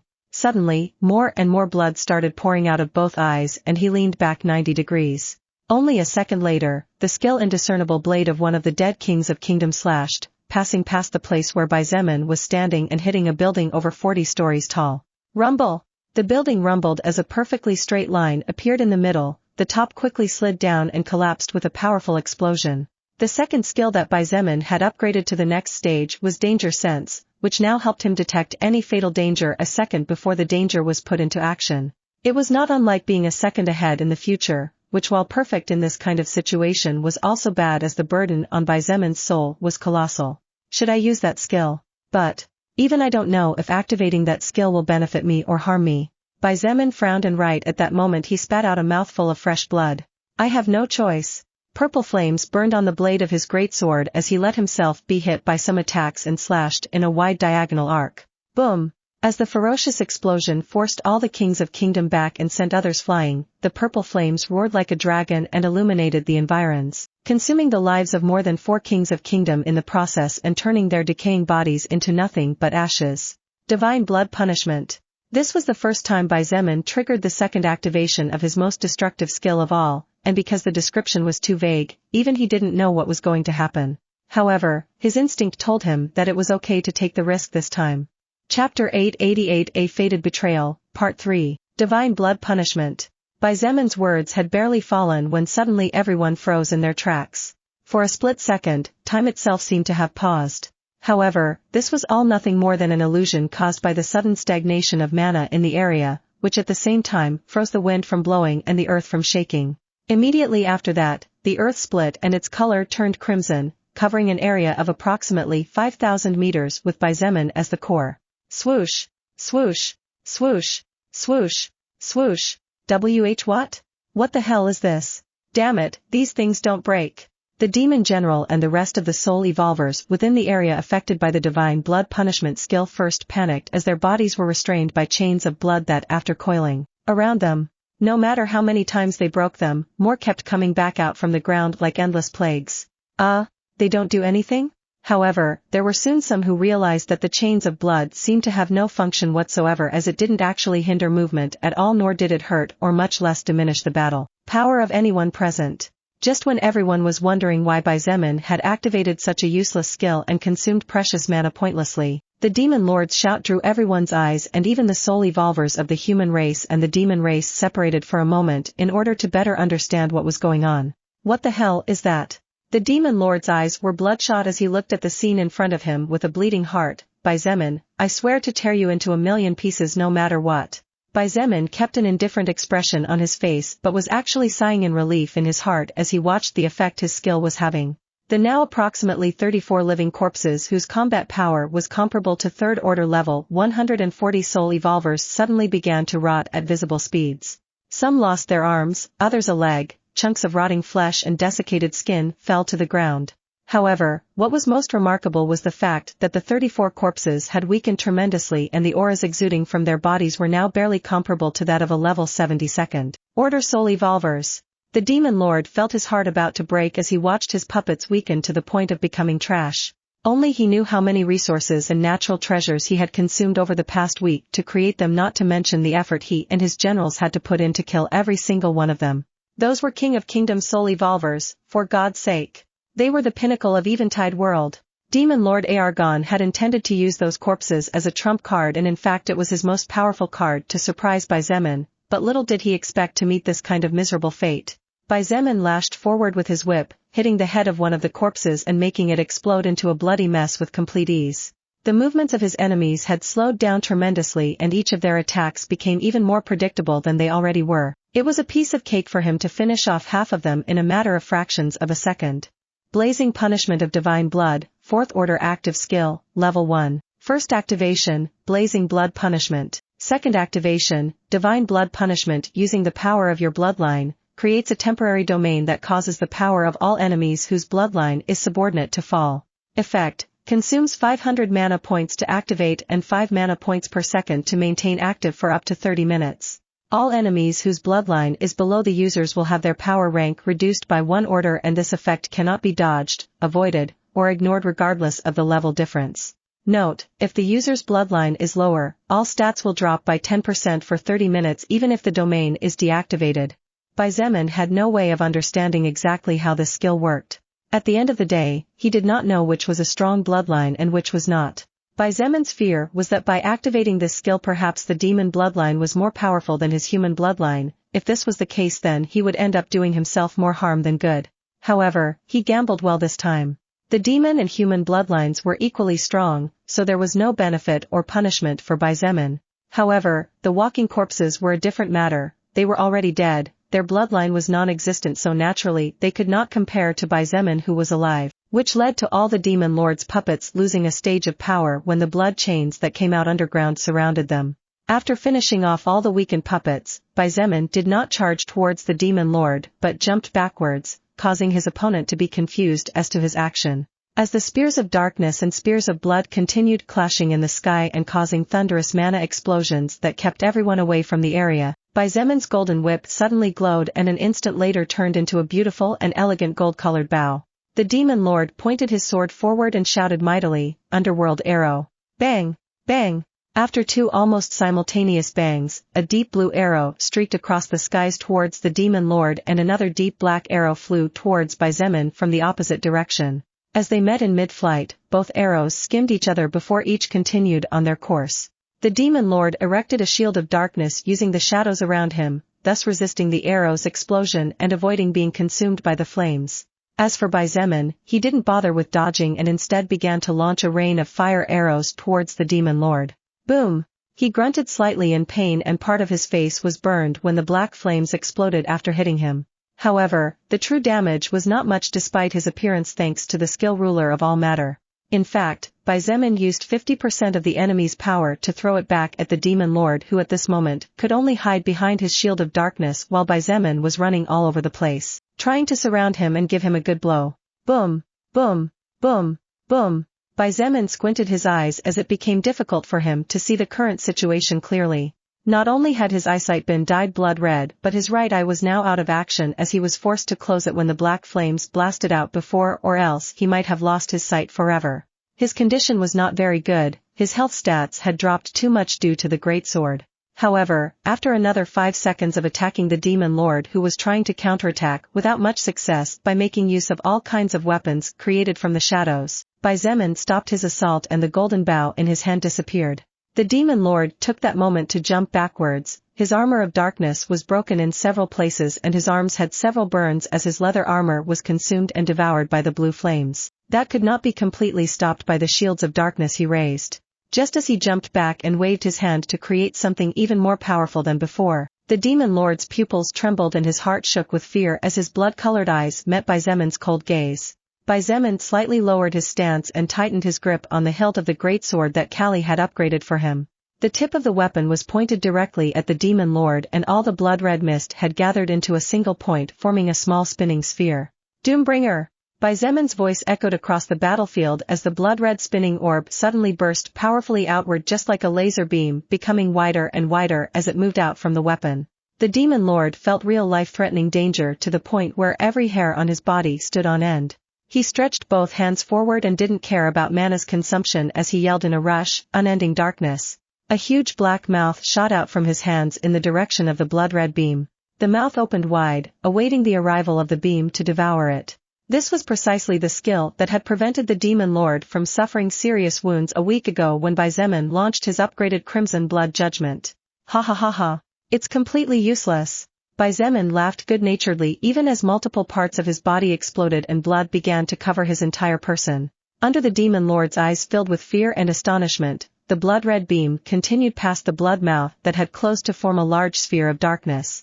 The beam of energy continued its path splitting the sphere of darkness in two but without damaging it at all. It was as if there was nothing in its path as it continued flying towards the demon lord, and before he could do anything, his body was engulfed by the blood-red beam of light. A howl of pain not unlike that of a wounded beast experiencing the worst of torment sent chills down the spines of everyone present. The demon generals and the soul evolvers fighting them broke apart as the sky turned blood red and the howl of pain from the demon lord spread far and wide.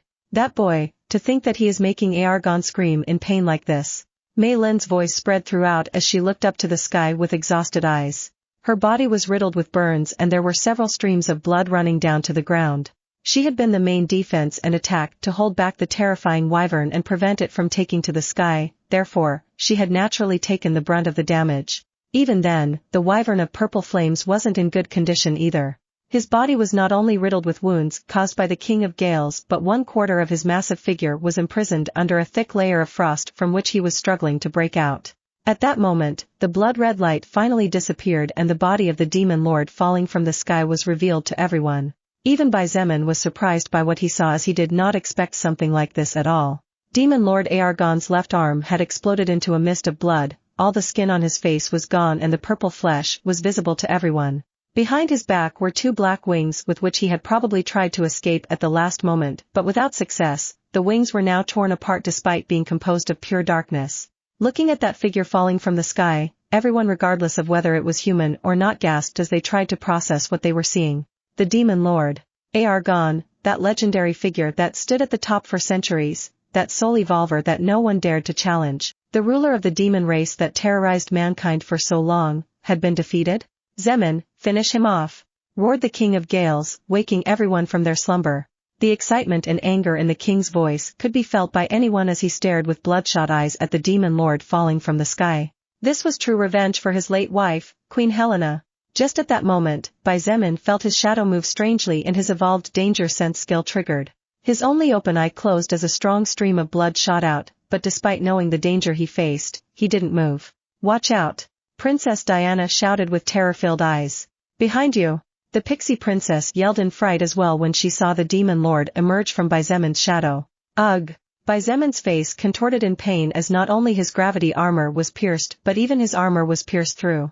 The demon lord tried to thrust his sword further but all he managed to do was pierce through to the middle of the back without reaching the heart at all. To his horror, his enemy's response was not what he expected. Xietain spat blood and chuckled as he said in a cheerful voice, I've been waiting for this moment. I have built this up for you to 40,000 damage so be sure to savor it, Argon. The The demon lord's incinerated face contorted as he saw the deep blue lotus on his enemy's cloak suddenly brighten, and he finally realized that this would be the final blow. It was just at that moment when one of the human soul evolvers who had been fighting a demon general suddenly turned and at a surprising speed turned into a flash of golden light towards the demon lord. Just as everyone was wondering what this person was doing and others were preparing to shout for that person to stop because it was dangerous, everyone froze in shock as this person activated a skill to help not by Xietain but the demon lord. While the demon generals rejoiced, the humans despaired. None of them could believe what they were seeing, especially when this person activated a skill to attack by Xietain from a distance. None of them could believe it except for 2 existences, 3 if Lilith was included. In the sky, Lilith smiled proudly despite her beloved's miserable condition. I was waiting for this moment too. By Xietain muttered before shouting aloud, Gulim. Gulim's armor roared like an engine as he turned into a flash of golden light, greatly surprising this person as he raised his saber high and roared furiously, Die. Chapter 889 A Fated Betrayal, Part 4 of 4, WH-. The person who was preparing to attack was clearly very surprised when Gulim suddenly attacked with true murderous intent and with an attack from which even a demon general could not come out unscathed if they did not take cover. This person quickly realized what was happening and a bitter smile tugged at the corner of its lips. Really? With no other choice, this person rescinded the attack and defended to avoid losing the head as Gulim's lightsaber was close to its neck. Boom! The traitor's feet slid across the ground more than 90 meters and its arms shook hard, but somehow it managed to withstand the attack without suffering serious injuries other than a slight shaking of its internal organs. Che, just let yourself be decapitated once and for all, backstabber. Gulim spat on the ground in disgust and got ready to continue attacking as he said in a voice thick with mockery, You've already been discovered by Big Brother days ago. He was simply waiting for this moment and now that you've shown yourself you can only take the blame for your actions. It was just at that moment when a tremendous explosion shook the entire area for more than 10 kilometers around. Dull blue flames shot up into the sky and swept away the few clouds that had not yet been dissipated by the shock waves of the ongoing battles. Buildings began to melt and rock, turned into fiery lava that raised the temperature even higher to almost intolerable levels. There were more than 1,000 soul evolvers who lost their lives on the spot, among them were 2 humans who unfortunately were unlucky. The others managed to get away in time as they retreated under the protection of barrier-like skills, but they all stared in terror at the seemingly hellish flame that kept growing. By Xietain and the Demon Lord were at the center of that explosion, so no one knew what the current condition of either of them was like. However, the only ones who were in a position to worry were the demon generals, as the humans forgot about By Xietan's existence for an instant as they looked with shock at the person who had just betrayed the human race. You? Why? Evans looked at the person in disbelief, and the voice that came out of him was clearly somewhat subconscious as his eyes expressed his lingering disbelief. On the other hand, King Philip D. Gale's face was as pale as if all the blood in his body had suddenly been drained from him as he looked at the person who carried his blood, looking at everyone with a complicated expression on her face. After several seconds of silence, the king asked in a hoarse voice, Why? Do you know what you are doing? It was simply hard for the king to believe that his own blood was betraying all of mankind. No, what was hard for the king to believe was the fact that one of his own daughters was betraying her family and defrauding the death of her own mother by assisting the main cause of her downfall. Didn't you say that your eyes saw By Xietain as your fated partner? Then why? The king's voice thundered louder and louder as anger and grief began to overcome disbelief. She never saw my name in pink, that's the reason. A somewhat exhausted voice sounded from the core of the explosion, attracting everyone's attention. By Xietain emerged with somewhat staggering steps from the sea of flames. His face was at least 40% disfigured, his gravity armor had weakened to the point where his feet were now touching solid ground, his left arm hung heavily at the side of his body, and there seemed to be not an ounce of energy left in him. However, the sparkle in his eyes was as strong as ever. Princess Bianca and Gulim were the first to sigh in relief as they saw By Xietain emerge alive from what had been one of the most terrifying explosions they had all seen or heard of in their lives. Looks like By Xietain made it. Princess Bianca muttered as she patted her chest. Heh, but of course he made it. Gulim raised the right saber and let it rest on his shoulder as he watched the demon lord being suspended in the air by chains of blood. He smiled proudly and boasted, After all, we are talking about the big brother of me, the great Gulim.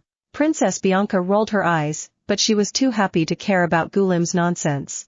In fact, she didn't even care about the betrayal at all, since with By Xietan's victory everything was done. The demon generals wanted to rush forward and help the demon lord, whose lower half had disappeared along with his one remaining arm. but being closely watched by the human soul evolvers they did not dare to act precipitately. Especially because all of them had suffered some degree of wounds during the battle against the human powerhouses. Xietain looked at the first princess of the Gale's kingdom and sighed, "I really wanted to think I was wrong, Ellis." Ellis' expression was complicated at first but she soon regained her composure, at least on the outside. Her brave expression returned and as she looked at Xietain she asked curiously, "How did you find me out though?" Ellis was tremendously dismayed in her heart. She was sure that she had not revealed clues at all and had been careful enough to fool even the gods themselves. No matter how many times she thought about it 1,000 times, she could not understand how it was possible for Xietain to uncover her in such a short time. "Actually, from the very beginning, I knew that you were not in love with me and that you also had no intention of trying to fight in order to become my beloved." Xietain tried to smile but all that came out was a hideous expression due to the wounds on his face. He continued, "However, at that time I didn't think too much about it even though I couldn't find a reason why you would say that." However, Ellis was not satisfied and shook her head. "I may not be the best actor, but I don't think it's that easy." "Ellis, what is love to you?" Xietain asked suddenly. Ellis frowned at the sudden question and muttered under her breath, "What is love?" "Of course. Love is." However, after several seconds, she found no response to a question she thought would be easy to answer. Giving a logical definition to a feeling might not be very smart, but at least for me love is the emotion that makes you feel that there is something more important than you in this world. "Well, it may not be perfectly worded, but I think you get my point," Xietain said. He paused before continuing, "Leaving aside my family, in my entire life I have only seen 2 people who have looked at me with eyes willing to do anything and give their lives for me. One of them is the woman I love, and the other person is a sweet silly girl who despite being cruelly rejected is still trying hard to earn a place in my heart." Lilith looked at Xietain with complicated emotions. He wasn't wrong about the emotion, but he was wrong about the number. She knew that there were definitely more than 2, it was just that the young man in front of her had his eyes set on a target in front, therefore, he was inadvertently forgetting to look to the sides. Seeing Ellis in silence, Xietain quietly remarked, "However, you never looked at me with the eyes of a person in love, not even remotely close." "That's not good enough." Ellis shook her head and smiled as she said indifferently, "Even then, even if you found out that I'm not even a little bit smitten by you, how did you find out that I would betray you?" "Actually, it was all a suspicion." Xietain waved his right hand gently and his storage ring glowed for a second. Ellis's pupils trembled at the sight of what Xietain had taken out and her face turned slightly pale. Xietain knelt on his right knee, causing the wounds on his body to worsen. Even though he had stopped the sacrifice of his greatsword, his health stat at this point was only 231 points, which although not bad for a first-order existence, didn't seem to be enough to help considering that his internal organs were practically destroyed. He carefully moved Kat's hair to one side of her pale face and said calmly, "That night, when I found Kat nearly lifeless, I promised to find the culprit and make them pay. After she died I inspected her wounds, and was surprised to discover that apart from sword cuts her body also had burns caused by magic skills." As everyone listened in silence and while most of them were still trying to come out of the state of shock they had fallen into due to Ellis' betrayal, Xietain slowly stood up after putting away the lifeless body of the young assassin. "While it is true that Kat might have been facing 2 enemies, a warrior and a mage, I refuse to believe that both the mage and the warrior possess spatial skills to disappear from the scene before I get there," he said casually. Not to mention Kat's attitude before her death, she seemed really energetic about wanting to pass on an important message to me. That's when my suspicions about you grew. After all, you are a warrior capable of using magic power equivalent to that of a mage. "Oh?" Ellis was truly surprised and the more she listened the more her admiration for Xietain grew despite the circumstances. "Of course, I can't deny that I suspected about Liam. But I dismissed those suspicions before when I asked him if he would prefer revenge or bringing back his mother." Xietain gave the young hero of Gales an apologetic look. Liam smiled bitterly but shook his head, "All good. I understand." If Liam had replied back then that he would prefer the demon lord's head over seeing his mother alive again, then Xietain would probably have dismissed Ellis as a traitor. After all, Liam's hatred of demons was mainly born out of the death of his much-loved mother. It would simply be weird if Liam would prefer the demon lord's head over the well-being of someone he claimed to love more than his own life. Finally, what ended up confirming my suspicions was the demon lord's question. Xietain spat out some blood and said in a taunting voice, "Demons definitely have their intelligence net in every human kingdom, that much is undoubted." Even then, Argon tried to make it look like he didn't know where I came from because his intention was to divert any attention I might have from the people closest to me, those who know the truth. Ellis looked at him dumbfounded before smiling beautifully, "You are truly impressive, Xietain." The most terrifying talent I've ever met in my entire life, and I think I can speak for everyone here. I take my hat off to you. She made a chivalrous gesture, removing an imaginary hat and leaning forward slightly as she brought her hand to her chest. Xietain frowned slightly at Ella's attitude. She was too calm despite her current situation. He looked at the unconscious demon lord and narrowed his eyes. Swoosh! With a move that took everyone's breath away, as it was hard to believe that despite his injuries he could still move like that. Xietan's right hand pierced the center of the forehead of the demon race's ruler, whose eyes widened in shock. You? Argon whispered in a hoarse, disbelieving voice. The faces of the general demons turned white and their hearts sank as they saw the head of the one who ruled them falling forward powerlessly. You have obtained the soul power of 3rd Order Argon level 199. Feeling calmer now, Xietain looked back at Ellis. However, he again had a strange feeling when he saw that she was still calm as if nothing bad had happened. It was just at that moment that Seraphina, who had been in a state of shock all this time, staggered forward a step. Hey! Evans quickly helped her when she almost fell and asked, "Are you okay?" I'm fine." Seraphina nodded, her eyes still fixed on her older sister, the person she most admired and the kind of woman she aspired to be. Be big sister Ellis. W.Y.T. There must be some misunderstanding. After all, your eyes, Sarah. Ellis cut her sister off and said in a cold voice, Xietan's name is in red, not pink as I said. The first princess looked at Xietain and said indifferently, he was destined to become my doom, therefore I did my best to erase him. This was all predestined, there is no other reason than that. Chapter 890 Unexpected Twist of Events, True Fate Eyes. You? Seraphina looked at her older sister in disbelief. There were many things she wanted to say, many questions she wanted to ask Ellis. However, even Seraphina herself was surprised by the words that came out of her mouth. You did all this just for something so simple? Simple? Ellis muttered in confusion. She looked at her younger sister and said with a frown, Hello? Calling Seraphina de Gales to ground? We're talking about a destiny that can't be removed, do you know what that means? It means that he would sooner or later end up being the cause of my undoing. What's the use of all mankind staying alive and prospering if I will only become fertilizer for someone else? For nothing. Ellis looked at everyone and snorted as she said with self-deprecation, It's easy for all of you to talk and opine from the sidelines, but I'd like to see how many of you are really willing to sacrifice yourselves for the greater good of humanity. I am a traitor and I don't deny my sins, but you all probably would have been far more cruel than me with my actions if you were in my place. The skill fate eyes of the royal family of Gales was not a secret to the world, therefore, none of the humans said anything and in fact most of them hesitated when they heard Ellis' words. What would they have done if they knew in advance that a person would sooner or later be the reason for their deaths? Anyone in their right mind would surely do everything possible to eliminate that person destined to be an enemy. However, what about a monstrous talent, an irregularity like Xietain? Xietain was a first-order soul evolver but his true combat power could not be measured by levels. This was when the real problem began. Ellis looked at Xietain and calmly said, If you were just a regular soul evolver then I would have killed you, done and end of the tale. However, neither I nor my father nor anyone else in Gales can beat you. In fact, even Shadow Killer was killed by you, therefore, there was only one soul evolver in the whole world capable of bringing your life to an end. Xietain nodded and said softly, Demon Lord Argon. That's right, Ellis nodded and said casually, except for the Demon Lord, there was no soul evolver capable of killing you, which is why I made a deal with him. In exchange for giving them a bit of information, Argon would help me kill you. It's just that some things got out of hand in the process. Like the death of your mother Queen Helena, for example.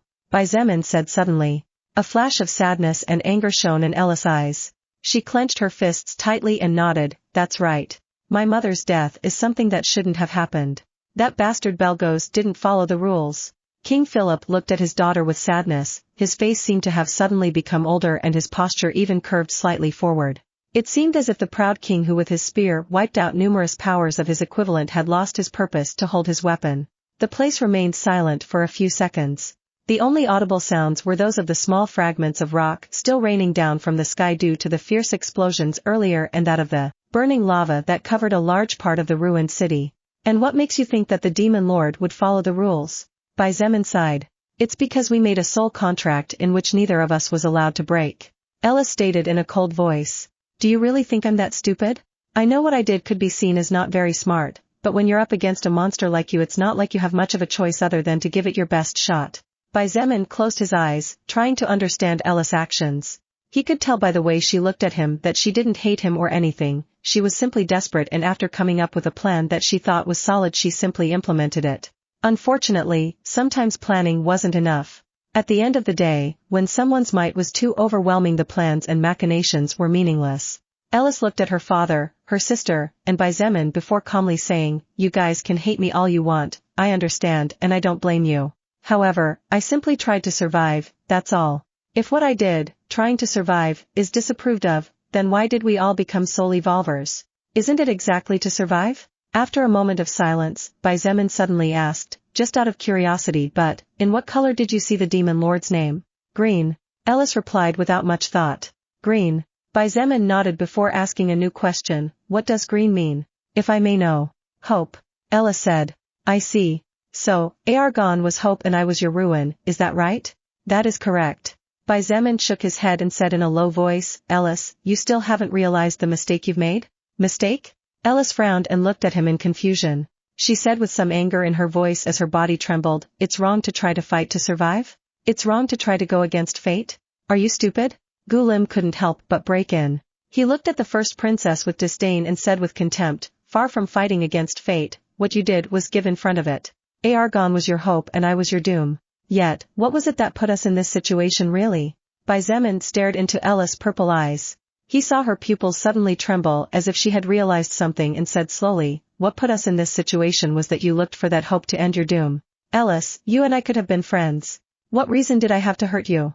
I had no reason at all, didn't I? Yet, it was you who decided to become my enemy, not the other way around." Ellis' lips trembled as she muttered under her breath, "But my skill fate, you think your skill is omniscient?" Xietain interrupted her.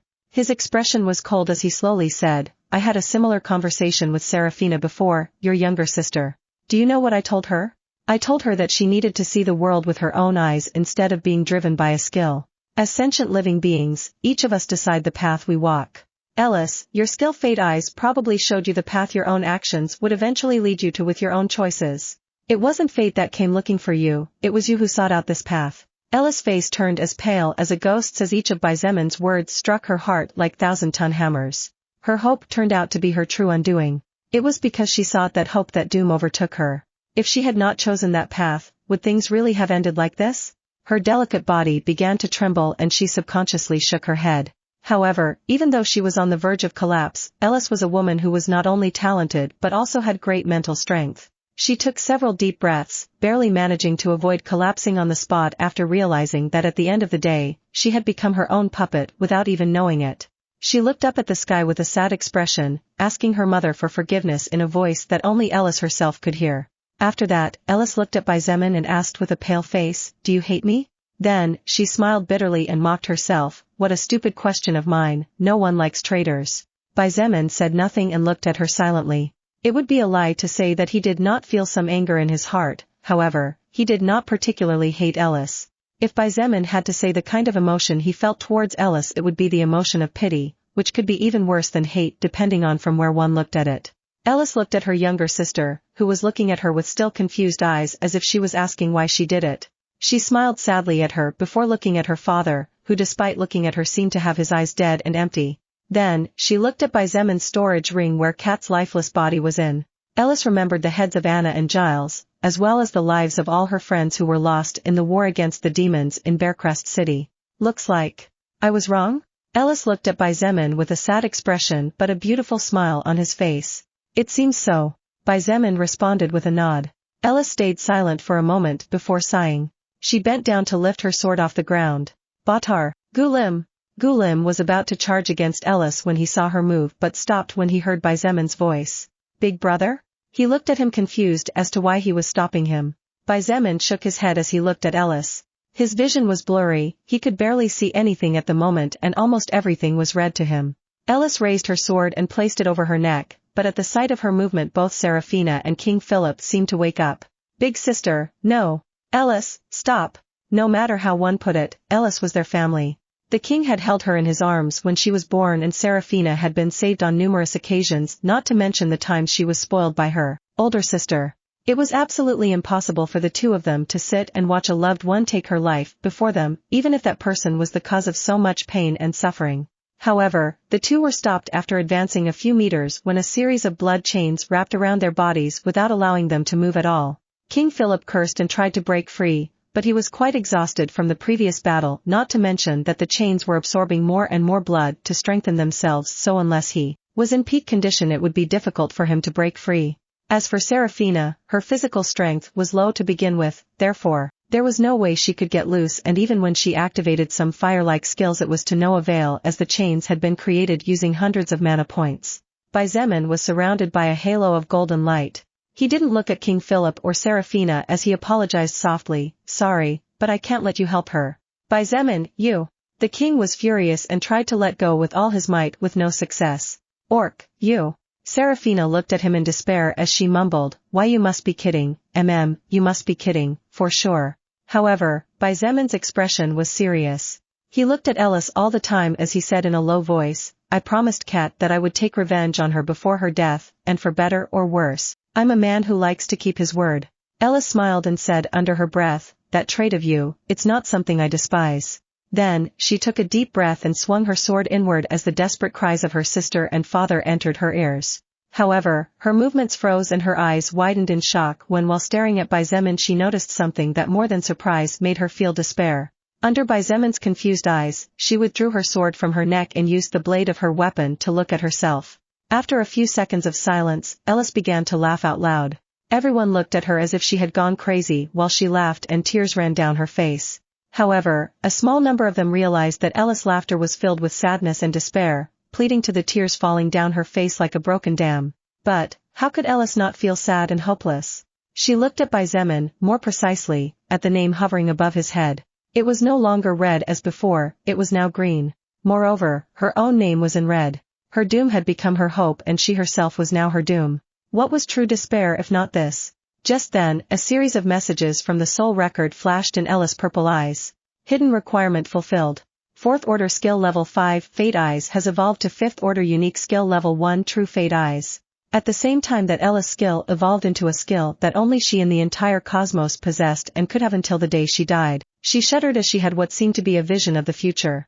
Her face grew even paler if that was even possible and she cried out anxiously, "Xietain, be careful." In reality, however, her words were cut off when suddenly a scream of abysmal pain burst from her mouth as the soul contract she had made with Argon, in which it was stipulated that neither could betray the other, attacked her.